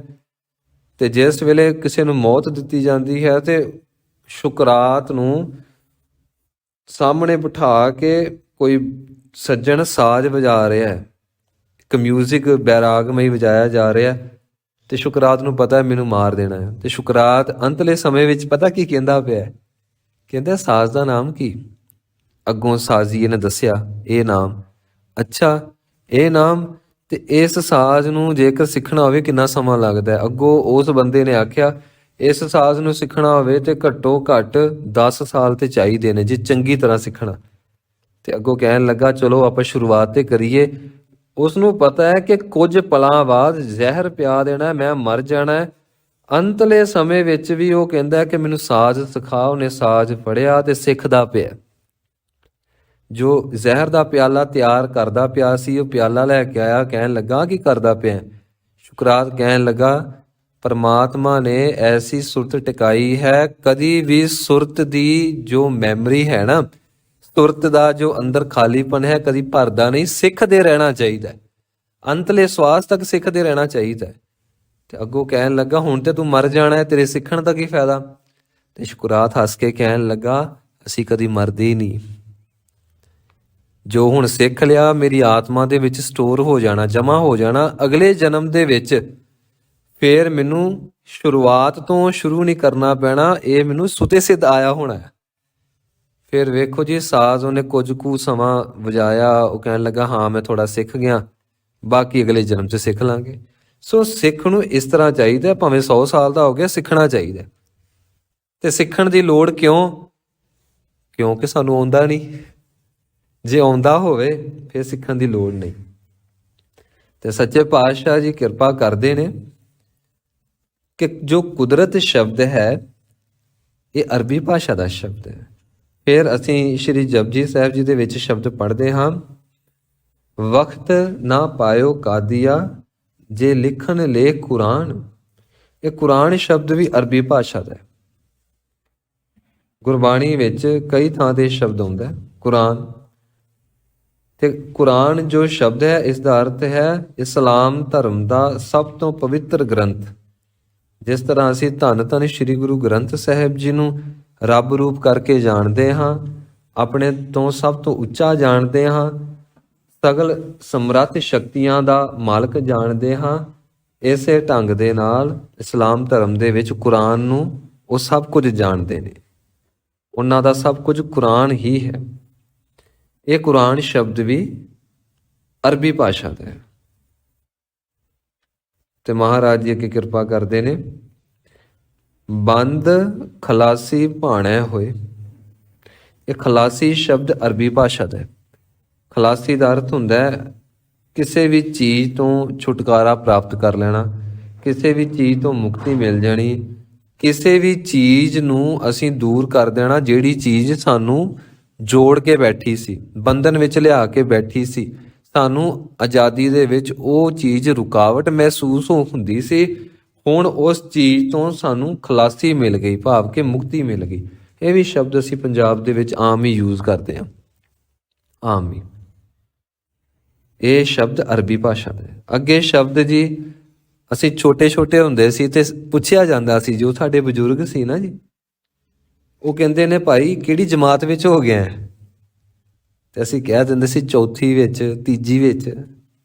ਅਸੀਂ ਦੱਸਦੇ ਸੀ ਇਹ ਜਮਾਤ ਸ਼ਬਦ ਅਰਬੀ ਭਾਸ਼ਾ ਦਾ ਹੈ।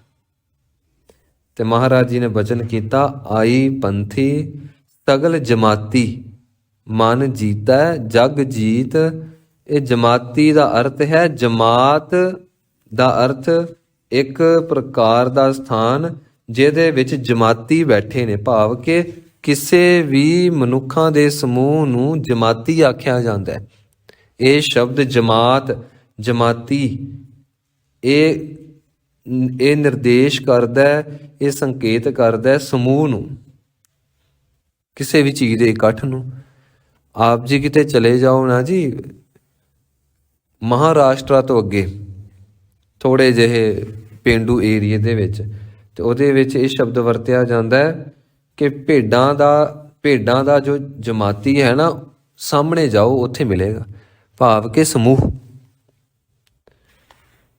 ਤੇ ਜਮਾਤੀ ਸ਼ਬਦ ਵੀ ਅਰਬੀ ਭਾਸ਼ਾ ਦਾ ਹੈ। ਦਾਸ ਫਿਰ ਤੋਂ ਬੇਨਤੀ ਕਰੇ ਜੀ, ਆਈ ਪੰਥੀ ਸਗਲ ਜਮਾਤੀ ਮਨ ਜੀਤਾ ਜਗ ਜੀਤ। ਦਾਸ 2 ਸਾਲ ਪਹਿਲਾਂ ਕਿਸੇ ਸਥਾਨ ਦੇ ਉੱਤੇ ਸੇਵਾ ਕਰਦਾ ਸੀ, ਕਿਸੇ ਸਥਾਨ ਦੇ ਉੱਤੇ ਹਫ਼ਤਾ ਕੁ ਕਥਾ ਕਰਨੀ ਸੀ। ਤੇ ਦਾਸ ਦੇ ਮਨ ਵਿੱਚ ਆਇਆ ਕਿ ਕਿਉਂ ਨਾ ਕੁਝ ਐਸਾ ਕੀਤਾ ਜਾਵੇ ਕਿ ਸਾਰੇ ਹੀ ਸਿੱਖ ਜਾਣ। ਦਾਸ ਨੇ 2-3 ਦਿਨ ਸ਼੍ਰੀ ਜਪਜੀ ਸਾਹਿਬ ਜੀ ਦੇ ਅਰਬੀ ਫਾਰਸੀ ਸ਼ਬਦਾਂ ਤੇ ਲਾਏ ਤੇ ਜਿਹੜੇ ਕਮੇਟੀ ਵਾਲੇ ਸੀ ਕਹਿਣ ਲੱਗੇ, ਬਾਬਾ ਜੀ ਤੁਸੀਂ ਇਹ ਕਹਿੰਦੇ ਕਿ 6ਵੇਂ ਪਾਤਸ਼ਾਹ ਇੱਥੇ ਪ੍ਰਕਾਸ਼ਮਾਨ ਹੋਏ, ਫਿਰ ਮਹਾਰਾਜ ਜੀ ਦੇ ਕੋਲ ਘੋੜੇ ਬੜੇ ਤਗੜੇ ਤਗੜੇ ਸੀ, ਮਹਾਰਾਜ ਜੀ ਦਾ ਭਾਰ ਇੰਨਾ ਸੀ, ਮਹਾਰਾਜ ਜੀ ਦਾ ਇੱਕ ਘੋੜਾ ਉਹਨਾਂ ਦਾ ਭਾਰ ਨਹੀਂ ਸੀ ਸਹਾਰਦਾ, ਮਹਾਰਾਜ ਜੀ ਨੇ ਇੱਥੇ ਜੰਗ ਕੀਤਾ, ਉੱਥੇ ਜੰਗ ਕੀਤਾ, ਫਿਰ ਤੁਸੀਂ ਸੰਗਤ ਨੂੰ ਫਤਿਹ ਬੁਲਾ ਦਿੰਦੇ ਤੇ ਕੁਝ ਨਾ ਕੁਝ ਸਮਝ ਲੱਗਦੀ। ਇਹ ਤੁਸੀਂ ਕਿਹੜੇ ਪਾਸੇ ਤੁਰ ਪਏ? ਇਹ ਅਰਬੀ, ਇਹ ਫਾਰਸੀ, ਇਹ ਸੰਸਕ੍ਰਿਤ।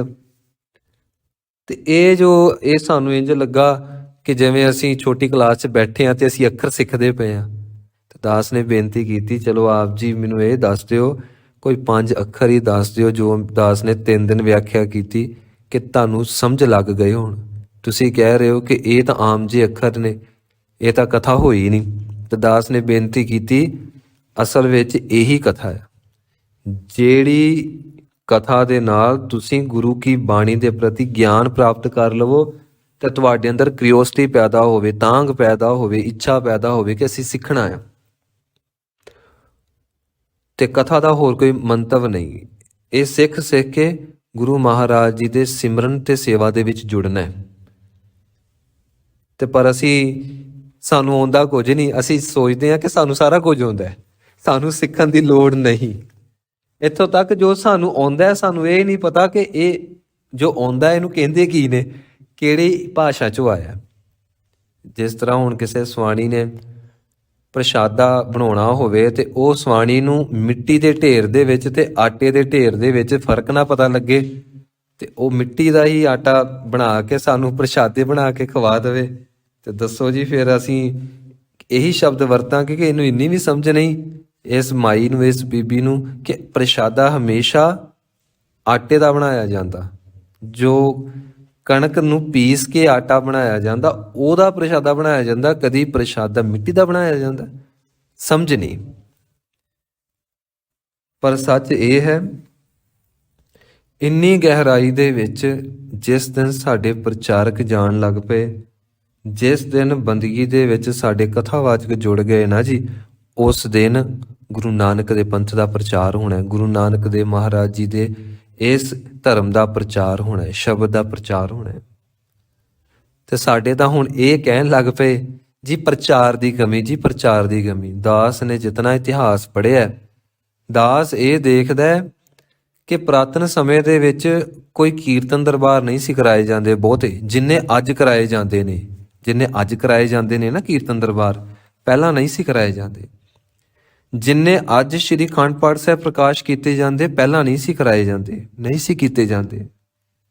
ਜਿੰਨਾ ਅੱਜ ਅਸੀਂ ਧਰਮ ਦੇ ਕਰਮ ਨੂੰ ਇੰਨਾ ਪ੍ਰਫੁੱਲਤ ਕੀਤਾ, ਪਹਿਲਾਂ ਨਹੀਂ ਸੀ। ਤੇ ਪਹਿਲਾਂ ਪ੍ਰਚਾਰ ਦਾ ਢੰਗ ਕੀ ਸੀ? ਧੰਨ ਸ਼੍ਰੀ ਗੁਰੂ ਅਮਰਦਾਸ ਮਹਾਰਾਜ ਜੀ ਮੱਥੋ ਤੇ ਮੁਰਾਰੀ ਦੋਵਾਂ ਨੂੰ ਬਿਠਾ ਕੇ ਕਹਿੰਦੇ ਨੇ, ਭਾਈ ਤੁਹਾਨੂੰ ਮੰਜੀ ਦੇਣੀ ਹੈ, ਤੁਹਾਨੂੰ ਪੀੜਾ ਦੇਣਾ। ਬੀਬੀਆਂ ਦੇ 52 ਪੀੜੇ ਸਨ ਤੇ ਜੋ ਪੁਰਸ਼ ਸਨ, ਮੇਲ ਪਰਸਨ ਸਨ, ਉਹਨਾਂ ਦੀਆਂ 22 ਮੰਜੀਆਂ ਸੀ। ਬੀਬੀਆਂ ਪ੍ਰਚਾਰਕ ਵੱਧ ਸੀ। ਤੇ ਮਹਾਰਾਜ ਜੀ ਨੇ ਵਚਨ ਕੀਤਾ, ਭਾਈ ਪ੍ਰਚਾਰ ਅਸਲ ਵਿੱਚ ਉਹ ਹੁੰਦਾ ਹੈ, ਤੁਸੀਂ ਖੁਦ ਨਾਮ ਜਪੋ, ਖੁਦ ਤੁਸੀਂ ਇਸ ਵਿਦਿਆ ਨੂੰ ਗ੍ਰਹਿਣ ਕਰੋ, ਸੰਥਿਆ ਲਵੋ, ਉਚਾਰਨ ਸ਼ੁੱਧ ਕਰੋ, ਫਿਰ ਸਿਮਰਨ ਕਰੋ। ਫਿਰ ਸ਼੍ਰੀ ਜਪਜੀ ਸਾਹਿਬ ਜੀ ਦੇ ਜਦੋਂ ਤੁਸੀਂ ਖੁਦ 21 ਪਾਠ, 31 ਪਾਠ ਕਰੋਗੇ, ਫਿਰ ਤੁਸੀਂ ਕਿਸੇ ਨੂੰ ਕਹਿ ਸਕਦੇ ਹੋ ਕਿ ਤੁਸੀਂ ਵੀ ਪਾਠ ਕਰੋ, ਫਿਰ ਦੂਜੇ ਦੇ ਉੱਤੇ ਅਸਰ ਹੋਏਗਾ, ਨਹੀਂ ਤੇ ਨਹੀਂ ਹੋਏਗਾ। ਪ੍ਰਚਾਰ ਦਾ ਅਰਥ ਹੁੰਦਾ ਹੈ ਕਿ ਸਿੱਖ ਦੇ ਜੀਵਨ ਦੇ ਵਿੱਚ ਕਿਰਦਾਰ, ਆਚਾਰ, ਵਿਵਹਾਰ ਤੇ ਜੀਵਨ ਦੇ ਵਿੱਚ ਪਵਿੱਤਰਤਾ ਇੰਨੀ ਆ ਜਾਏ ਕਿ ਦੂਜਾ ਸਿੱਖ ਨੂੰ ਵੇਖ ਕੇ ਤੇ ਆਪ ਕਹੇ ਕਿ ਮੈਨੂੰ ਵੀ ਤੁਹਾਡੇ ਵਰਗਾ ਜੀਵਨ ਚਾਹੀਦਾ, ਜਿਹਦੇ ਵਿੱਚ ਵਿਸ਼ੇ ਵਿਕਾਰ ਕੋਈ ਨਹੀਂ। ਦੱਸੋ ਤੁਸੀਂ ਵਿਸ਼ੇ ਵਿਕਾਰਾਂ ਤੋਂ ਖਲਾਸੀ ਕਿਵੇਂ ਪਾਈ? ਤੁਹਾਡੇ ਨੇਤਰਾਂ ਵਿੱਚ ਬੜੀ ਨਿਰਮਲਤਾ ਹੈ, ਤੁਹਾਡੀ ਬੋਲੀ ਦੇ ਵਿੱਚ ਬਹੁਤ ਮਿਠਾਸ ਆ, ਤੁਹਾਡੇ ਦਰਸ਼ਨ ਕਰਕੇ ਮਨ ਦੇ ਵਿੱਚ ਸ਼ਾਂਤੀ ਆ ਗਈ। ਉਹ ਆਪ ਕਹਿਣ ਕਿ ਦੱਸੋ ਤੁਸੀਂ ਸ਼ਬਦ ਦਾ ਕਿਹੜਾ ਜਾਪ ਕਰਦੇ ਹੋ, ਸਾਨੂੰ ਕਹਿਣਾ ਨਾ ਪਵੇ ਕਿ ਅਸੀਂ ਸਾਧ ਸੰਗਤ ਜੀ ਸਹਿਜ ਪਾਠ ਕਰੋ, ਸਾਧ ਸੰਗਤ ਜੀ ਸ਼ਬਦ ਦਾ ਅਭਿਆਸ ਕਰੋ, ਸਾਧ ਸੰਗਤ ਜੀ ਸੰਥਿਆ ਕਰੋ। ਸਾਨੂੰ ਦੇਖ ਕੇ ਅਸੀਂ ਲੰਘ ਜਾਈਏ, ਅਸੀਂ ਕੁਝ ਵੀ ਨਾ ਬੋਲੀਏ, ਤੇ ਸਾਨੂੰ ਆ ਕੇ ਦੂਜੇ ਕਹਿਣ ਜੀ ਤੁਸੀਂ ਕੀ ਕਮਾਇਆ, ਕਿਹੜੇ ਗੁਰੂ ਨੂੰ ਧਾਰਨ ਕੀਤਾ, ਕਿਹੜੇ ਸ਼ਬਦ ਦਾ ਜਾਪ ਕਰਦੇ ਹੋ? ਸਾਡੀ ਵੀ ਝੋਲੀਏ ਬਖਸ਼ਿਸ਼ ਪਾਓ। ਤੁਹਾਡੇ ਦਰਸ਼ਨ ਕਰਕੇ ਮਨ ਸ਼ਾਂਤ ਹੋ ਗਿਆ ਜੋ ਪਹਿਲਾਂ ਤੜਫਦਾ ਸੀ। ਸਿੱਖ ਨੂੰ ਪੁਰਾਤਨ ਸਮੇਂ ਵਿੱਚ ਦੇਖਦੇ ਸੀ ਤੇ ਦੂਜਾ ਬੰਦਾ ਸਿੱਖ ਬਣ ਜਾਂਦਾ ਸੀ। ਦੂਜਾ ਬੰਦਾ ਮਾੜੇ ਕਰਮਾਂ ਨੂੰ ਛੱਡ ਕੇ ਤੇ ਬੰਦਗੀ ਵਿੱਚ ਜੁੜ ਜਾਂਦਾ ਸੀ। ਜੀਵਨ ਦੇ ਵਿੱਚੋਂ ਸਿੱਖੀ ਜਿਸ ਵੇਲੇ ਪ੍ਰਗਟ ਹੁੰਦੀ ਹੈ, ਜੀਵਨ ਦੇ ਵਿੱਚੋਂ ਜਿਸ ਵੇਲੇ ਗੁਰੂ ਦਾ ਅਕਸ ਪ੍ਰਗਟ ਹੁੰਦਾ ਹੈ, ਗੁਰੂ ਦੇ ਗੁਣ ਪ੍ਰਗਟ ਹੁੰਦੇ ਨੇ, ਫੇਰ ਜਾ ਕੇ ਸਿੱਖੀ ਦਾ ਪ੍ਰਚਾਰ ਹੁੰਦਾ ਹੈ। ਕਦੀ ਬੋਲ ਕੇ ਜਾਂ ਫਿਰ ਅੱਖਰਾਂ ਦੇ ਨਾਲ ਪ੍ਰਚਾਰ ਨਹੀਂ ਹੁੰਦਾ। ਇਸ ਕਰਕੇ ਜੀਵਨ ਦਾ ਮਿਆਰ ਉੱਚਾ ਚਾਹੀਦਾ ਹੈ। ਅੱਜ ਕੱਲ੍ਹ ਦੌੜ ਲੱਗੀ ਹੈ। ਕਥਾ ਵੀ ਇਸ ਕਰਕੇ ਕਰਨੀ, ਕੀਰਤਨ ਵੀ ਇਸ ਕਰਕੇ ਕਰਨਾ, ਪਾਠ ਵੀ ਇਸ ਕਰਕੇ ਕਰਨਾ, ਪੈਸੇ ਕਮਾ ਲਏ ਜਾਣ, ਪੈਸੇ ਕਮਾ ਲਏ ਜਾਣ। ਜਦ ਕਿ ਦਾਸ ਦਾ ਆਪਣਾ ਅਨੁਭਵ ਹੈ। ਆਪਾਂ ਬੰਦਗੀ ਵਿੱਚ ਬੈਠ ਜਾਈਏ, ਲੋਕੀ ਕਹਿੰਦੇ ਨੇ ਨਾ ਕੁਝ ਹੱਥ ਹਿਲਾਉਣੇ ਪੈਂਦੇ ਨੇ। ਦਾਸ ਨੇ ਤੇ ਜਿੰਨਾ ਵੀ ਇਤਿਹਾਸ ਪੜ੍ਹਿਆ, ਭਾਵੇਂ ਗੁਰੂ ਮਹਾਰਾਜ ਜੀ ਦਾ, ਭਾਵੇਂ ਪੁਰਾਤਨ ਸਮੇਂ ਦਾ, ਜਾਂ ਫਿਰ ਮਹਾਂਪੁਰਖਾਂ ਦਾ, ਜਿਹੜੇ ਗੁਰੂ ਮਹਾਰਾਜ ਜੀ ਤੋਂ ਬਾਅਦ ਸੰਸਾਰ ਤੇ ਆਏ, ਉਹਨਾਂ ਦਾ ਇਤਿਹਾਸ ਪੜ੍ਹ ਕੇ ਇਹ ਪਤਾ ਲੱਗਿਆ, ਜਿੱਥੇ ਗੁਰੂ ਕੇ ਸ਼ਬਦ ਦਾ, ਪ੍ਰਮਾਤਮਾ ਦੇ ਨਾਮ ਦਾ ਵਾਸਾ, ਉੱਥੇ ਸਾਰੀ ਸ੍ਰਿਸ਼ਟੀ ਦੀਆਂ ਦੌਲਤਾਂ, ਸਾਰੀ ਸ੍ਰਿਸ਼ਟੀ ਦੀਆਂ ਬਰਕਤਾਂ, ਸਾਰੀ ਜੋ ਬਰਕਤ ਦਰਗਾਹ ਦੀ ਹੈ, ਚਾਨਣ ਹੈ, ਨਿਆਮਤਾਂ ਸਾਰੀਆਂ ਆ ਜਾਂਦੀਆਂ ਨੇ। ਤੇ ਸਭ ਤੋਂ ਔਖਾ ਜੀਵਨ ਕਮਾਉਣਾ ਹੈ। ਤੇ ਮਹਾਰਾਜ ਜੀ ਨੇ ਸਾਨੂੰ ਜੀਵਨ ਹੀ ਬਖਸ਼ਿਆ ਸਭ ਤੋਂ ਵੱਡਾ, ਜੋ ਸਾਡੇ ਕੋਲ ਇਸ ਵੇਲੇ ਹੈ ਨਹੀਂ। ਤਰਕ ਕਰਨੀ ਸਾਨੂੰ ਆਉਂਦੀ ਹੈ, ਇਹ ਕਿਉਂ ਜੀ, ਇਹ ਕਿੱਦਾਂ ਜੀ, ਅਸੀਂ ਨਹੀਂ ਮੰਨਦੇ। ਉਹ ਭਾਈ ਪਹਿਲਾਂ ਤੂੰ ਜੀਵਨ ਦੇ ਵਿੱਚ ਖਾਲਸਮਈ ਜੀਵਨ ਤੇ ਆਪਣਾ, ਮੰਨਣ ਮਨਾਉਣ ਦੀ ਗੱਲ ਬਾਅਦ ਚੋਂ। ਅਸੀਂ ਬਾਹਰ ਮੁਖੀ ਜ਼ਿਆਦਾ ਹੋ ਗਏ ਹਾਂ। ਦਾਸ ਫੇਰ ਤੋਂ ਸ਼ਬਦਾਂ ਵੱਲ ਆਵੇ ਜੀ। ਮਹਾਰਾਜ ਜੀ ਬਖਸ਼ਿਸ਼ ਕਰਦੇ ਨੇ। ਜਮਾਤੀ ਸ਼ਬਦ ਇਸ ਸਮੂਹ ਦਾ ਵਾਚਕ ਹੈ। ਜਮਾਤ ਤੋਂ ਜਮਾਤੀ ਬਣਿਆ। ਤੇ ਅੱਗੇ ਸ਼ਬਦ ਆਉਂਦਾ ਹੈ ਜੀ ਜਵਾਹਰ। ਮਤ ਵਿੱਚ ਰਤਨ ਜਵਾਹਰ ਮਾਣਕ, ਜੇ ਇੱਕ ਗੁਰ ਕੀ ਸਿੱਖ ਸੁਣੀ। ਇਸਨੂੰ ਸਿੱਖ ਕਹਿਣਾ ਹੈ, ਸਿੱਖ, ਸਿੱਖ ਨਹੀਂ। ਸਿੱਖ ਹੁੰਦਾ ਸਿੱਖਿਆ, ਸਿੱਖ ਹੁੰਦਾ ਸਿੱਖਣ ਵਾਲਾ। ਤੇ ਜਵਾਹਰ ਸ਼ਬਦ ਇੱਕ ਕੀਮਤੀ ਪੱਥਰ ਹੁੰਦਾ ਹੈ, ਜੋ ਕਿ ਹੌਲੀ ਹੌਲੀ ਵਿਕਸਿਤ ਹੋ ਕੇ ਚਾਨਣ ਨਾਲ ਭਰ ਜਾਂਦਾ ਹੈ। ਉਸ ਨੂੰ ਜਵਾਹਰ ਕਹਿੰਦੇ ਨੇ। ਇਸ ਨੂੰ ਕੀਮਤੀ ਪੱਥਰ ਕਹਿ ਲਵੋ, ਇਸ ਨੂੰ ਹੀਰੇ ਦਾ ਇੱਕ ਪ੍ਰਕਾਰ ਕਹਿ ਲਿਓ, ਜਿਸ ਪ੍ਰਕਾਰ ਦੀ ਕੀਮਤ ਕਰੋੜਾਂ ਦੇ ਵਿੱਚ ਹੁੰਦੀ ਹੈ। ਨਿੱਕਾ ਜਿਹਾ ਪੱਥਰ ਉਹ ਕਰੋੜਾਂ ਦਾ ਵਿਕਦਾ। ਅੱਗੇ ਦਾਸ ਬੇਨਤੀ ਕਰੇ ਜੀ, ਇਹ ਜਵਾਹਰ ਸ਼ਬਦ ਅਰਬੀ ਭਾਸ਼ਾ ਦਾ। ਅੱਗੇ ਸ਼ਬਦ ਹੈ ਜੀ ਤਮਾਏ। ਤਮਾਏ ਸ਼ਬਦ ਪੈਦਾ ਹੋਇਆ ਤਮਾ ਵਿੱਚੋਂ। ਅਸੀਂ ਪੰਜਾਬ ਦੇ ਵਿੱਚ ਵਸਦੇ ਹਾਂ, ਸਾਨੂੰ ਪਤਾ ਹੈ ਕਿ ਅਸੀਂ ਕਹਿ ਦਿੰਦੇ ਹਾਂ, ਜੇ ਮੰਗਣਾ ਤੇ ਰੱਬ ਕੋਲੋਂ ਮੰਗੋ, ਜੋ ਸਭ ਕੁਝ ਦੇ ਕੇ ਨਾ ਇੱਕ ਤਿਲ ਮਾਤਰ ਤਮਾ ਨਹੀਂ ਰੱਖਦਾ। ਜਾਂ ਫਿਰ ਅਸੀਂ ਬਜ਼ੁਰਗਾਂ ਕੋਲੋਂ ਇਹ ਸ਼ਬਦ ਸੁਣਦੇ ਹਾਂ ਕਿ ਸਾਡੇ ਅੰਦਰ ਹੁਣ ਪ੍ਰਸ਼ਾਦੇ ਛਕਣ ਦੀ ਤਮਾ ਨਹੀਂ ਹੈ। ਤਮਾ ਦਾ ਅਰਥ ਇੱਛਾ, ਤੇ ਤਮਾਏ ਦਾ ਅਰਥ ਹੈ ਲਾਲਚ। ਇੱਛਾ ਜਿਸ ਵੇਲੇ ਪ੍ਰਬਲ ਹੁੰਦੀ ਹੈ, ਫਿਰ ਉਹ ਲਾਲਚ ਦਾ ਰੂਪ ਧਾਰਨ ਕਰਦੀ। ਤੇ ਮਹਾਰਾਜ ਜੀ ਨੇ ਬਚਨ ਕੀਤਾ, ਵੱਡਾ ਦਾਤਾ ਤਿਲ ਨਾ ਤਮਾਏ। ਉਹ ਪਰਮਾਤਮਾ ਤਿਲ ਜਿੰਨੀ ਮੰਗ ਨਹੀਂ ਰੱਖਦਾ, ਤੇ ਸਾਨੂੰ ਸਮੁੰਦਰ ਤੋਂ ਵੀ ਵੱਧ ਪਦਾਰਥ ਸਾਡੀ ਝੋਲੀ ਵਿੱਚ ਪਾ ਦਿੰਦਾ, ਬਿਨਾਂ ਮੰਗਿਆਂ, ਬਿਨਾਂ ਕੁਝ ਕੀਤਿਆਂ। ਸੋ ਤਮਾਏ ਸ਼ਬਦ ਅਰਬੀ ਭਾਸ਼ਾ ਦਾ। ਅੱਗੇ ਸ਼ਬਦ ਹੈ ਜੀ ਦੀਵਾਨ। ਇਹ ਵੀ ਸ਼ਬਦ ਦੀਵਾਨ ਵੀ ਅਰਬੀ ਭਾਸ਼ਾ ਦਾ ਹੈ। ਤੇ ਪੁਰਾਤਨ ਸਮੇਂ ਵਿੱਚ ਅਸੀਂ ਅਰਦਾਸ ਵਿੱਚ ਸੁਣਦੇ ਹਾਂ ਕਿ ਹੇ ਧੰਨ ਧੰਨ ਗੁਰੂ ਗ੍ਰੰਥ ਸਾਹਿਬ ਮਹਾਰਾਜ ਜੀ, ਆਪ ਜੀ ਸਿੱਖਾਂ ਨੂੰ ਦੀਵਾਨ ਮੈਦਾਨ ਦੇ ਵਿੱਚ ਫਤਿਹ ਬਖਸ਼ਿਓ। ਦੀਵਾਨ ਮੈਦਾਨ ਦੇ ਵਿੱਚ ਫਤਿਹ ਬਖਸ਼ਿਓ।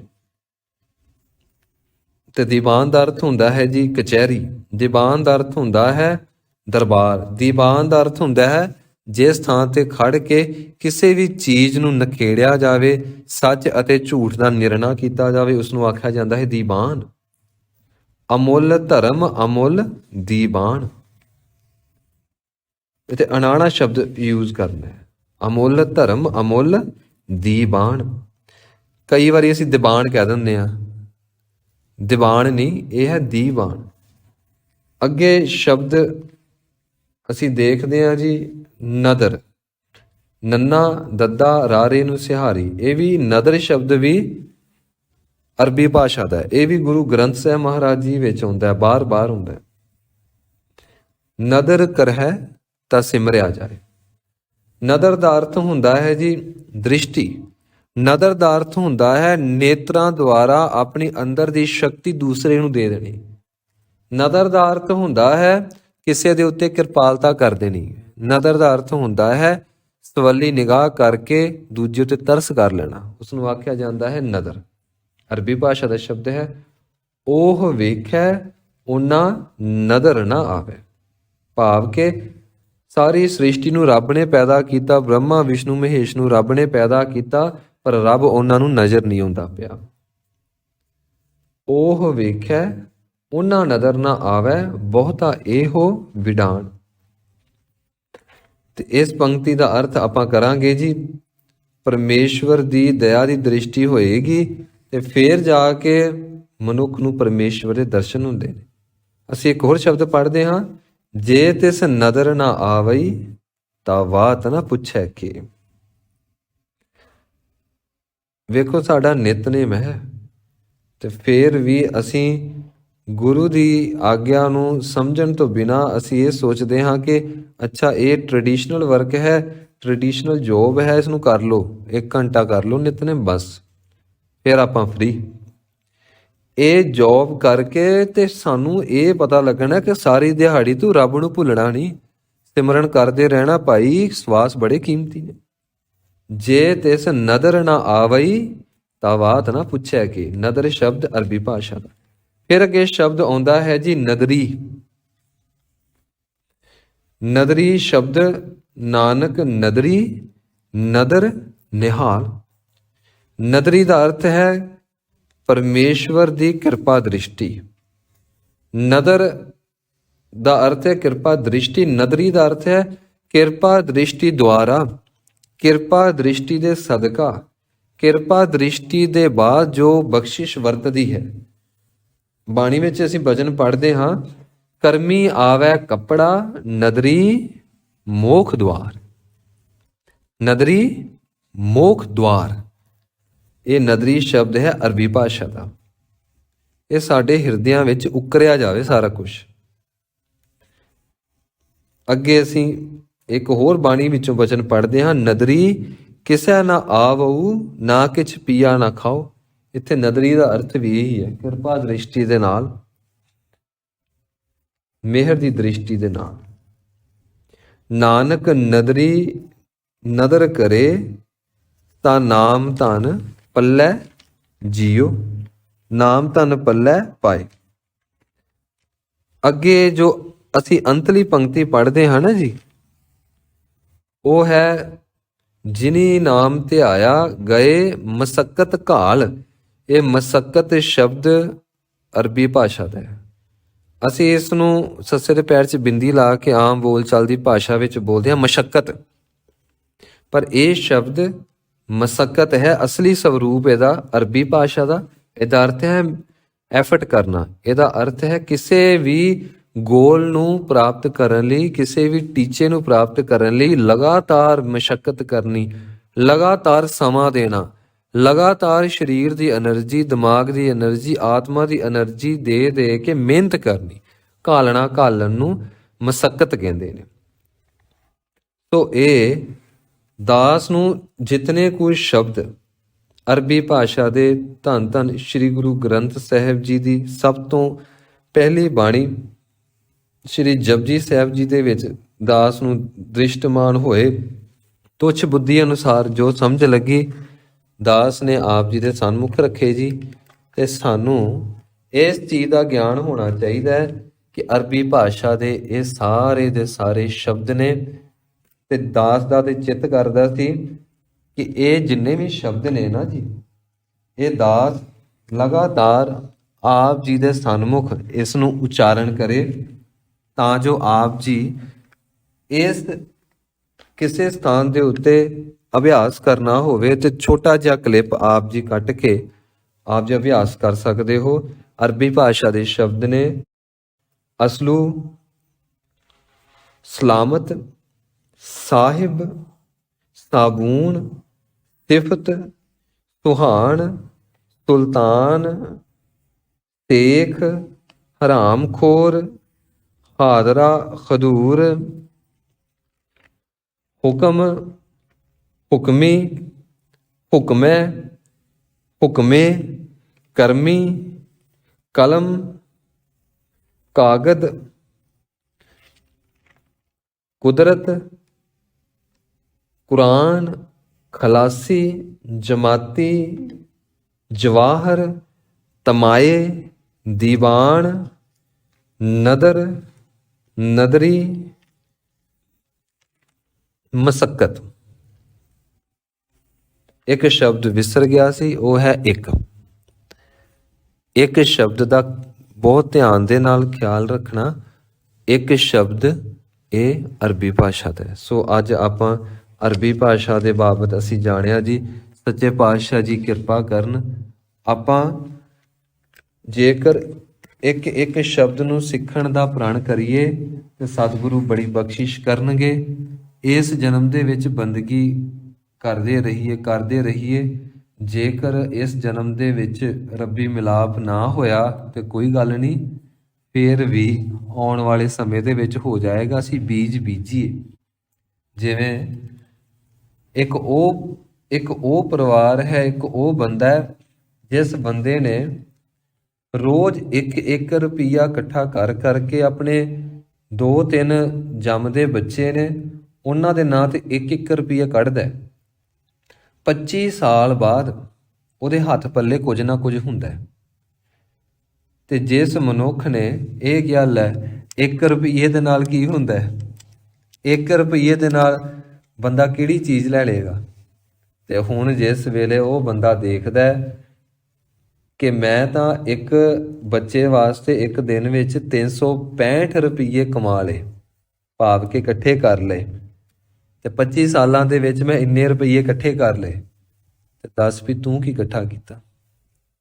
ਤੇ ਫਿਰ ਉਹ ਬੰਦਾ ਕਹਿੰਦਾ ਜੀ ਮੇਰੇ ਕੋਲ ਸਮਾਂ ਹੀ ਨਹੀਂ ਲੱਗਾ, ਮੇਰੇ ਕੋਲ ਪੈਸੇ ਨੇ ਹੈ ਹੀ ਨਹੀਂ ਸੀ।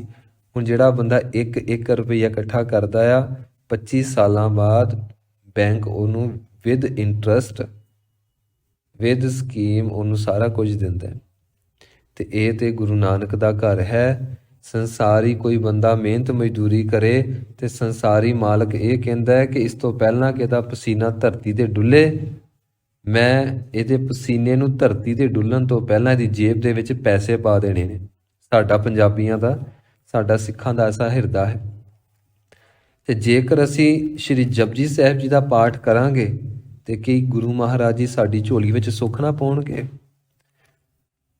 ਦਾਸ ਤੇ ਗੁਰੂ ਦੇ ਉੱਤੇ ਭਰੋਸਾ ਕਰਕੇ ਇਹ ਕਹਿ ਸਕਦਾ ਹੈ ਕਿ ਜੇਕਰ ਕੋਈ ਗੁਰੂ ਦੇ ਪ੍ਰੇਮ ਵਿੱਚ ਵਾਹਿਗੁਰੂ ਸ਼ਬਦ ਕਹਿੰਦਾ, ਭਾਵੇਂ ਉਹ ਦੁਖੀ ਅਵਸਥਾ 'ਚ, ਭਾਵੇਂ ਉਹ ਖੁਸ਼ੀ ਦੀ ਅਵਸਥਾ 'ਚ, ਭਾਵੇਂ ਉੱਪਰਲੇ ਮਨੋਂ ਤੇ ਭਾਵੇਂ ਅੰਦਰਲੇ ਮਨੋਂ, ਜਿਹੜਾ ਵਾਹਿਗੁਰੂ ਸ਼ਬਦ ਕਹਿੰਦਾ, ਭਾਵੇਂ ਦਿਖਾਵੇ ਵਾਸਤੇ ਕਹਿੰਦਾ, ਉਹ ਕਹਿੰਦਾ ਉਹਦਾ ਅੰਦਰ ਜਮਾ ਹੁੰਦਾ ਪਿਆ, ਉਹਦਾ ਅੰਦਰ ਉਹ ਸਾਰਾ ਕੁਝ ਇਕੱਠਾ ਹੁੰਦਾ ਪਿਆ, ਉਹਨੂੰ ਉਹਦਾ ਫਲ ਮਿਲੇਗਾ ਹੀ ਮਿਲੇਗਾ। ਇੱਕ ਤਿਲ ਨਹੀਂ ਭੰਨੈ ਘਾਲੇ, ਮਹਾਰਾਜ ਜੀ ਨੇ ਬਾਣੀ ਦੇ ਵਿੱਚ ਬਚਨ ਕੀਤਾ ਵੀ ਸਿੱਖ ਇੱਕ ਤਿਲ ਮਾਤਰ ਸੇਵਾ ਕਰੇ, ਇੱਕ ਤਿਲ ਮਾਤਰ ਰੱਬ ਦਾ ਨਾਮ ਜਪੇ, ਤੇ ਪਰਮੇਸ਼ਵਰ ਉਹਦਾ ਵੀ ਫਲ ਉਸ ਸਿੱਖ ਦੀ ਝੋਲੀ ਵਿੱਚ ਪਾਉਂਦਾ, ਉਸ ਭਗਤ ਦੀ ਝੋਲੀ ਦੇ ਵਿੱਚ ਪਾਉਂਦਾ। ਇਸ ਕਰਕੇ ਇੱਕ ਅੱਖਰ ਹੀ ਸਿਖਾਓ, ਇੱਕ ਅੱਖਰ ਆਪਣੇ ਬੱਚਿਆਂ ਨੂੰ ਸਿਖਾਓ। ਆਪਣੇ ਪਰਿਵਾਰ ਦੇ ਵਿੱਚ ਬੈਠ ਕੇ ਸਿੱਖੀਏ।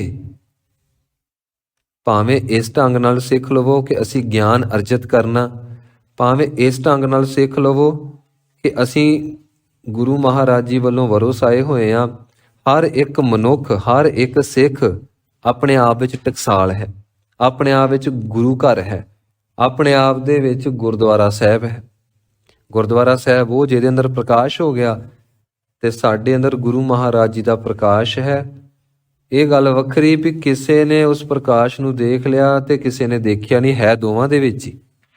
ਇੱਕ ਨੇ ਖਜ਼ਾਨਾ ਖੋਲ ਕੇ ਉਹ ਵਰਤਣਾ ਸ਼ੁਰੂ ਕਰ ਦਿੱਤਾ ਤੇ ਦੂਜੇ ਦਾ ਖਜ਼ਾਨਾ ਬੰਦ ਹੈ।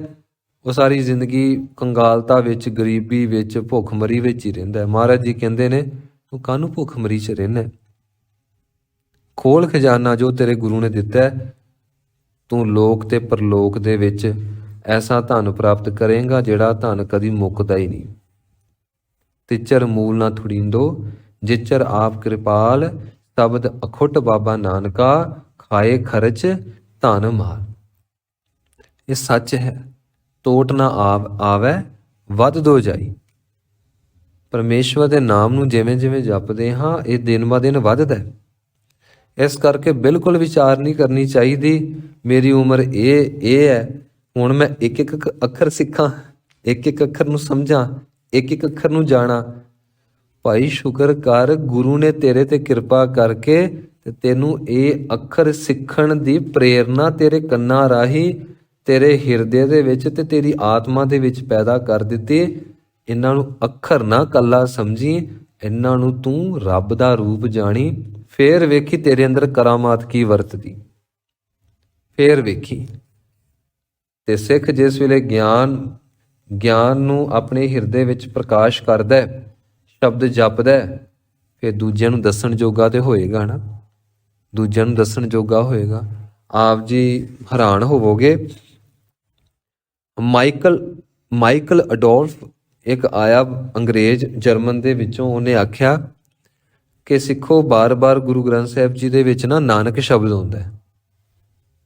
ਇਹਦਾ ਮਤਲਬ ਕੀ ਨਾਨਕ ਸ਼ਬਦ ਦਾ? ਉਸ ਗੋਰਾ ਜਦੋਂ ਆ ਰਿਹਾ ਤੇ ਉਹਨੇ ਜਰਮਨ ਦੇ ਵਿੱਚ, ਕਹਿੰਦਾ ਇਟਲੀ, ਫਰਾਂਸ, ਸਾਰਿਆਂ ਪਾਸਿਆਂ ਦੇ ਵਿੱਚ ਜਿੱਥੇ ਮੇਰਾ ਕੰਟੈਕਟ ਸੀ, ਜਿੱਥੇ ਮੇਰੇ ਸੱਜਣ ਮਿੱਤਰ ਪਰਿਵਾਰ ਦੇ ਜੀ ਸੀ, ਮੈਂ ਸਾਰਿਆਂ ਨੂੰ ਆਖਿਆ ਮੈਂ ਬੜੀ ਵੱਡੀ ਕੌਮ, ਮੈਂ ਬਹੁਤ ਪਵਿੱਤਰ ਲੋਕਾਂ ਦੇ ਕੋਲ ਚੱਲਿਆ ਜੋ ਆਪਣੇ ਗੁਰੂ ਨੂੰ ਸਭ ਕੁਝ ਮੰਨਦੇ ਆ। ਉਹਨਾਂ ਵਾਸਤੇ ਗੁਰੂ ਸਭ ਤੋਂ ਉੱਤੇ ਆ, ਗੁਰੂ ਹੀ ਸਭ ਕੁਝ ਆ, ਗੁਰੂ ਤੋਂ ਵਧੇਕ ਕੁਝ ਵੀ ਨਹੀਂ। ਮੈਂ ਉਹਨਾਂ ਕੋਲ ਚੱਲਿਆ।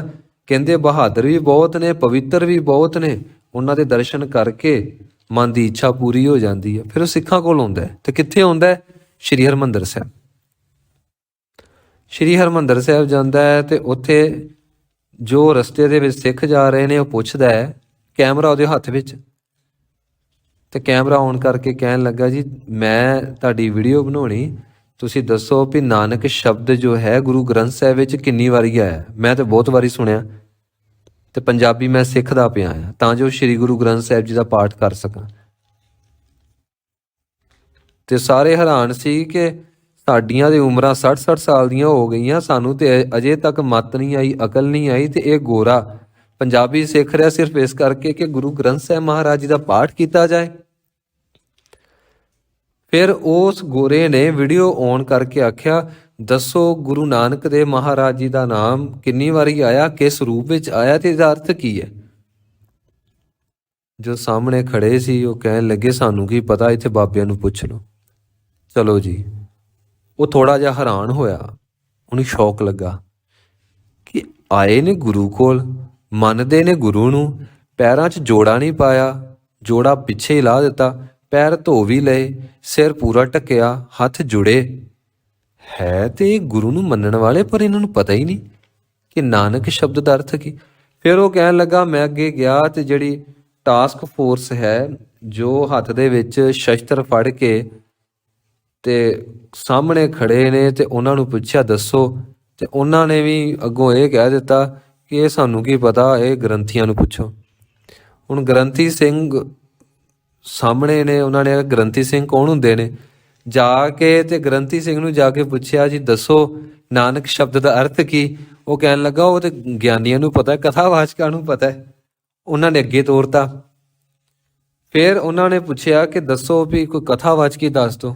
ਦਾਸ ਨੇ ਨਾਮ ਨਹੀਂ ਲੈਣਾ, ਉਹਨਾਂ ਦੇ ਕੋਲ ਭੇਜਿਆ ਤੇ ਉਸ ਗਿਆਨੀ ਸਿੰਘ ਨੇ ਇਹ ਕਿਹਾ, ਨਾਨਕ ਸ਼ਬਦ ਦਾ ਕੀ ਅਰਥ ਹੁੰਦਾ?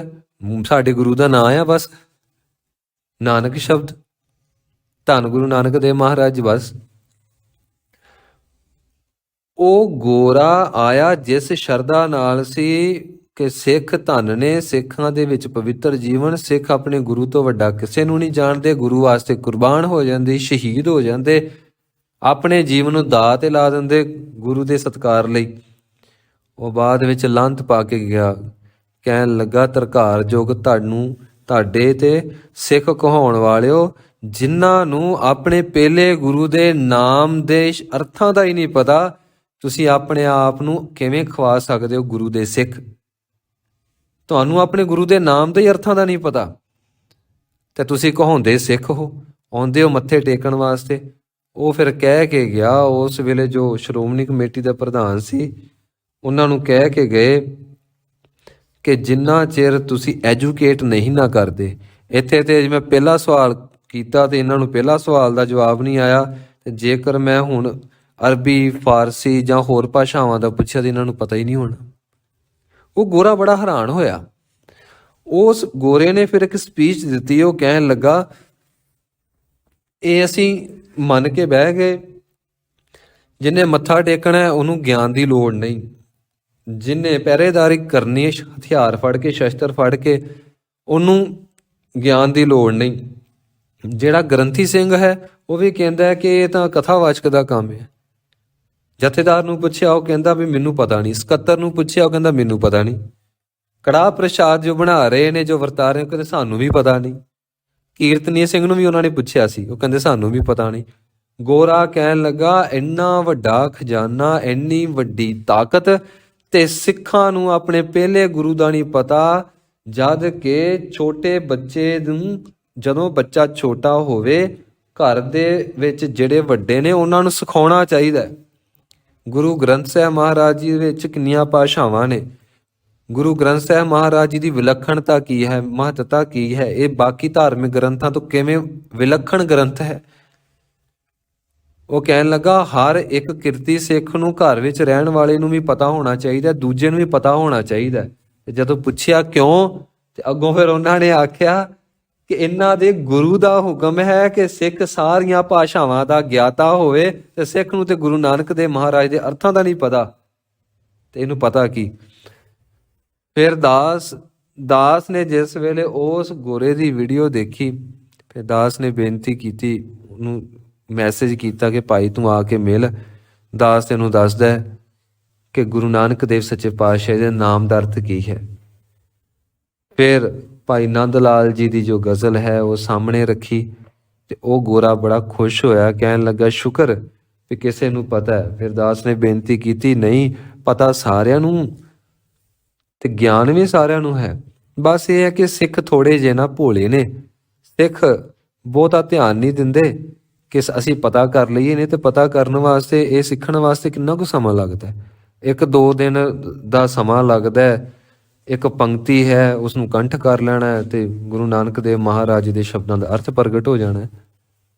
ਫਿਰ ਜਾ ਕੇ ਉਸ ਗੋਰੇ ਨੇ ਫਿਰ ਆਖਿਆ ਕਿ ਅੱਜ ਪਤਾ ਲੱਗਾ ਕਿ ਨਾਨਕ ਪਦ ਦਾ, ਨਾਨਕ ਸ਼ਬਦ ਦਾ ਅਰਥ ਕੀ ਹੈ। ਤੋ ਕਹਿਣ ਦਾ ਅਰਥ ਇਹ ਹੈ ਕਿ ਸਾਨੂੰ ਘੱਟੋ ਘੱਟ ਆਪਣੇ ਗੁਰੂ ਮਹਾਰਾਜ ਦਾ ਪਤਾ ਤੇ ਹੋਣਾ ਚਾਹੀਦਾ ਨਾ। ਸੱਚੇ ਪਾਤਸ਼ਾਹ ਜੀ ਕਿਰਪਾ ਕਰਨ ਜੀ। ਵੈਸੇ ਤੇ ਆਪਾਂ ਅੱਗੇ ਅਰਥ ਵਿਚਾਰ ਨਹੀਂ ਸੀ, ਪਰ ਅੱਜ ਅਸੀਂ ਅਰਬੀ ਭਾਸ਼ਾ ਦੇ ਅਰਥ ਵਿਚਾਰੇ ਆ, ਕੱਲ ਨੂੰ ਆਪਾਂ ਫਾਰਸੀ ਭਾਸ਼ਾ ਦੇ ਅਰਥ ਵਿਚਾਰਾਂਗੇ।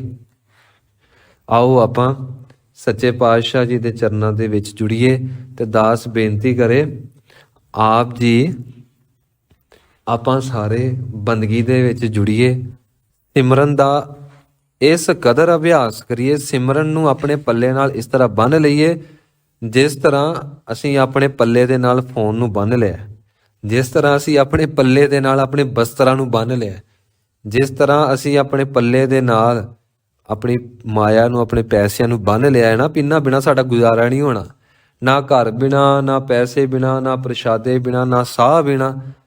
ਸਾਨੂੰ ਆਪਣੇ ਪੱਲੇ ਇਸ ਤਰ੍ਹਾਂ ਗੁਰਮੰਤਰ ਬੰਨ੍ਹ ਲੈਣਾ ਚਾਹੀਦਾ। ਹਰ ਜਪਦਿਆਂ ਖਿਨ ਢਿੱਲ ਨਾ ਕੀਜਈ ਮੇਰੀ ਜਿੰਦੜੀਏ, ਮਤ ਕੇ ਜਾਪੈ ਸਾਹੋ ਆਵੈ ਕਿ ਨਾ ਆਵੇ ਰਾਮ। ਸੱਚੇ ਪਾਤਸ਼ਾਹ ਜੀ ਕਹਿੰਦੇ ਨੇ, ਭਾਈ ਸਾਹਾਂ ਦਾ ਪਤਾ ਨਹੀਂ ਕਿਹੜੇ ਵੇਲੇ ਭੋਗ ਪੈ ਜਾਣਾ, ਸਾਹਾਂ ਦੇ ਭੋਗ ਤੋਂ ਪਹਿਲਾਂ ਪਹਿਲਾਂ ਜਪ ਲੈ ਜਿੰਨਾ ਜਪ ਸਕਦਾ। ਆਓ ਸਾਧ ਸੰਗਤ ਜੀ ਜਪੀਏ ਜੀ। ਵਾਹਿਗੁਰੂ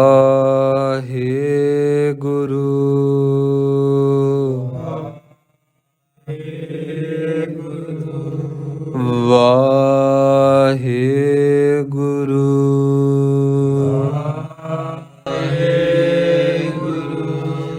ਵਾਹਿਗੁਰੂ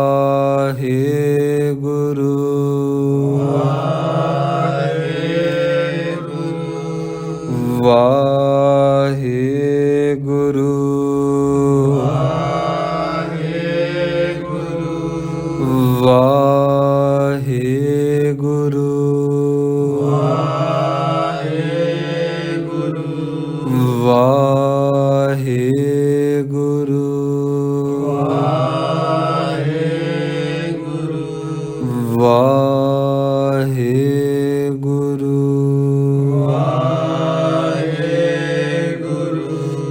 ਵਾਹਿਗੁਰੂ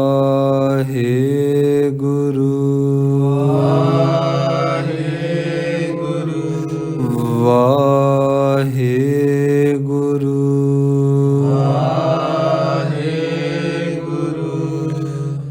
ਸੱਚੇ ਪਾਤਸ਼ਾਹ ਕਿਰਪਾ ਕਰਨ ਇਹ ਗੁਰੂ ਮੰਤਰ ਗੁਰੂ ਕਾ ਸ਼ਬਦ ਸਾਡੇ ਪ੍ਰਾਣਾਂ ਦੇ ਵਿੱਚ ਸਮਾ ਜਾਏ, ਸਾਡੀ ਰਸਨਾ ਤੇ ਟਿਕ ਜਾਏ, ਸਾਡੇ ਰੋਮ ਰੋਮ ਵਿੱਚ ਵਸ ਜਾਏ ਜੀ। ਭੁੱਲਾਂ ਚੁੱਕਾਂ ਦੀ ਖਿਮਾ ਸਮੂਹ ਸੰਗਤ ਬਖਸ਼ ਲਿਓ ਜੀ। ਬਾਕੀ ਆਪਾਂ ਫਾਰਸੀ ਸ਼ਬਦ ਆਪਾਂ ਕੱਲ੍ਹ ਨੂੰ ਵਿਚਾਰਾਂਗੇ, ਤਾਂ ਜੋ ਸ਼੍ਰੀ ਜਪਜੀ ਸਾਹਿਬ ਜੀ ਦੇ ਵਿੱਚ ਸਾਨੂੰ ਸਾਰੇ ਹੀ ਸ਼ਬਦਾਂ ਦੇ ਬਾਬਤ ਸਾਨੂੰ ਅਰਥ ਬੋਧ ਹੋਵੇ। ਇੱਥੋਂ ਤੱਕ ਮਹਾਰਾਜ ਜੀ ਨੇ ਬਚਨ ਕੀਤਾ ਹੈ, ਜੇਕਰ ਇੱਕ ਬੱਚੀ ਅਰਥ ਬੋਧ ਸਿੱਖੇਗੀ, ਸੁਣੇਗੀ, ਜਾਂ ਬੱਚਾ ਜੋ ਉਹਨਾਂ ਦੀ ਅੱਗੇ ਸੰਤਾਨ ਹੋਏਗੀ, ਉਹਨਾਂ ਨੂੰ ਸਿੱਖਣ ਦੀ ਲੋੜ ਨਹੀਂ, ਉਹ ਆਪਣੇ ਆਪ ਹੀ ਸੁਤੇ ਸਿੱਧ ਪ੍ਰਾਪਤੀ ਹੋ ਜਾਏਗੀ, ਉਹ ਸਿੱਖੇ ਸਿਖਾਏ ਹੋਣਗੇ। ਭੁੱਲਾਂ ਚੁੱਕਾਂ ਦੀ ਖਿਮਾ ਸਮੂਹ ਸੰਗਤ ਬਖਸ਼ ਲਿਓ, ਜੇ ਬਖਸ਼ਦੇ ਹੋ ਪ੍ਰਵਾਨੋ ਜੀ ਫਤਿਹ। ਵਾਹਿਗੁਰੂ ਜੀ ਕਾ ਖਾਲਸਾ, ਵਾਹਿਗੁਰੂ ਜੀ ਕੀ ਫਤਿਹ।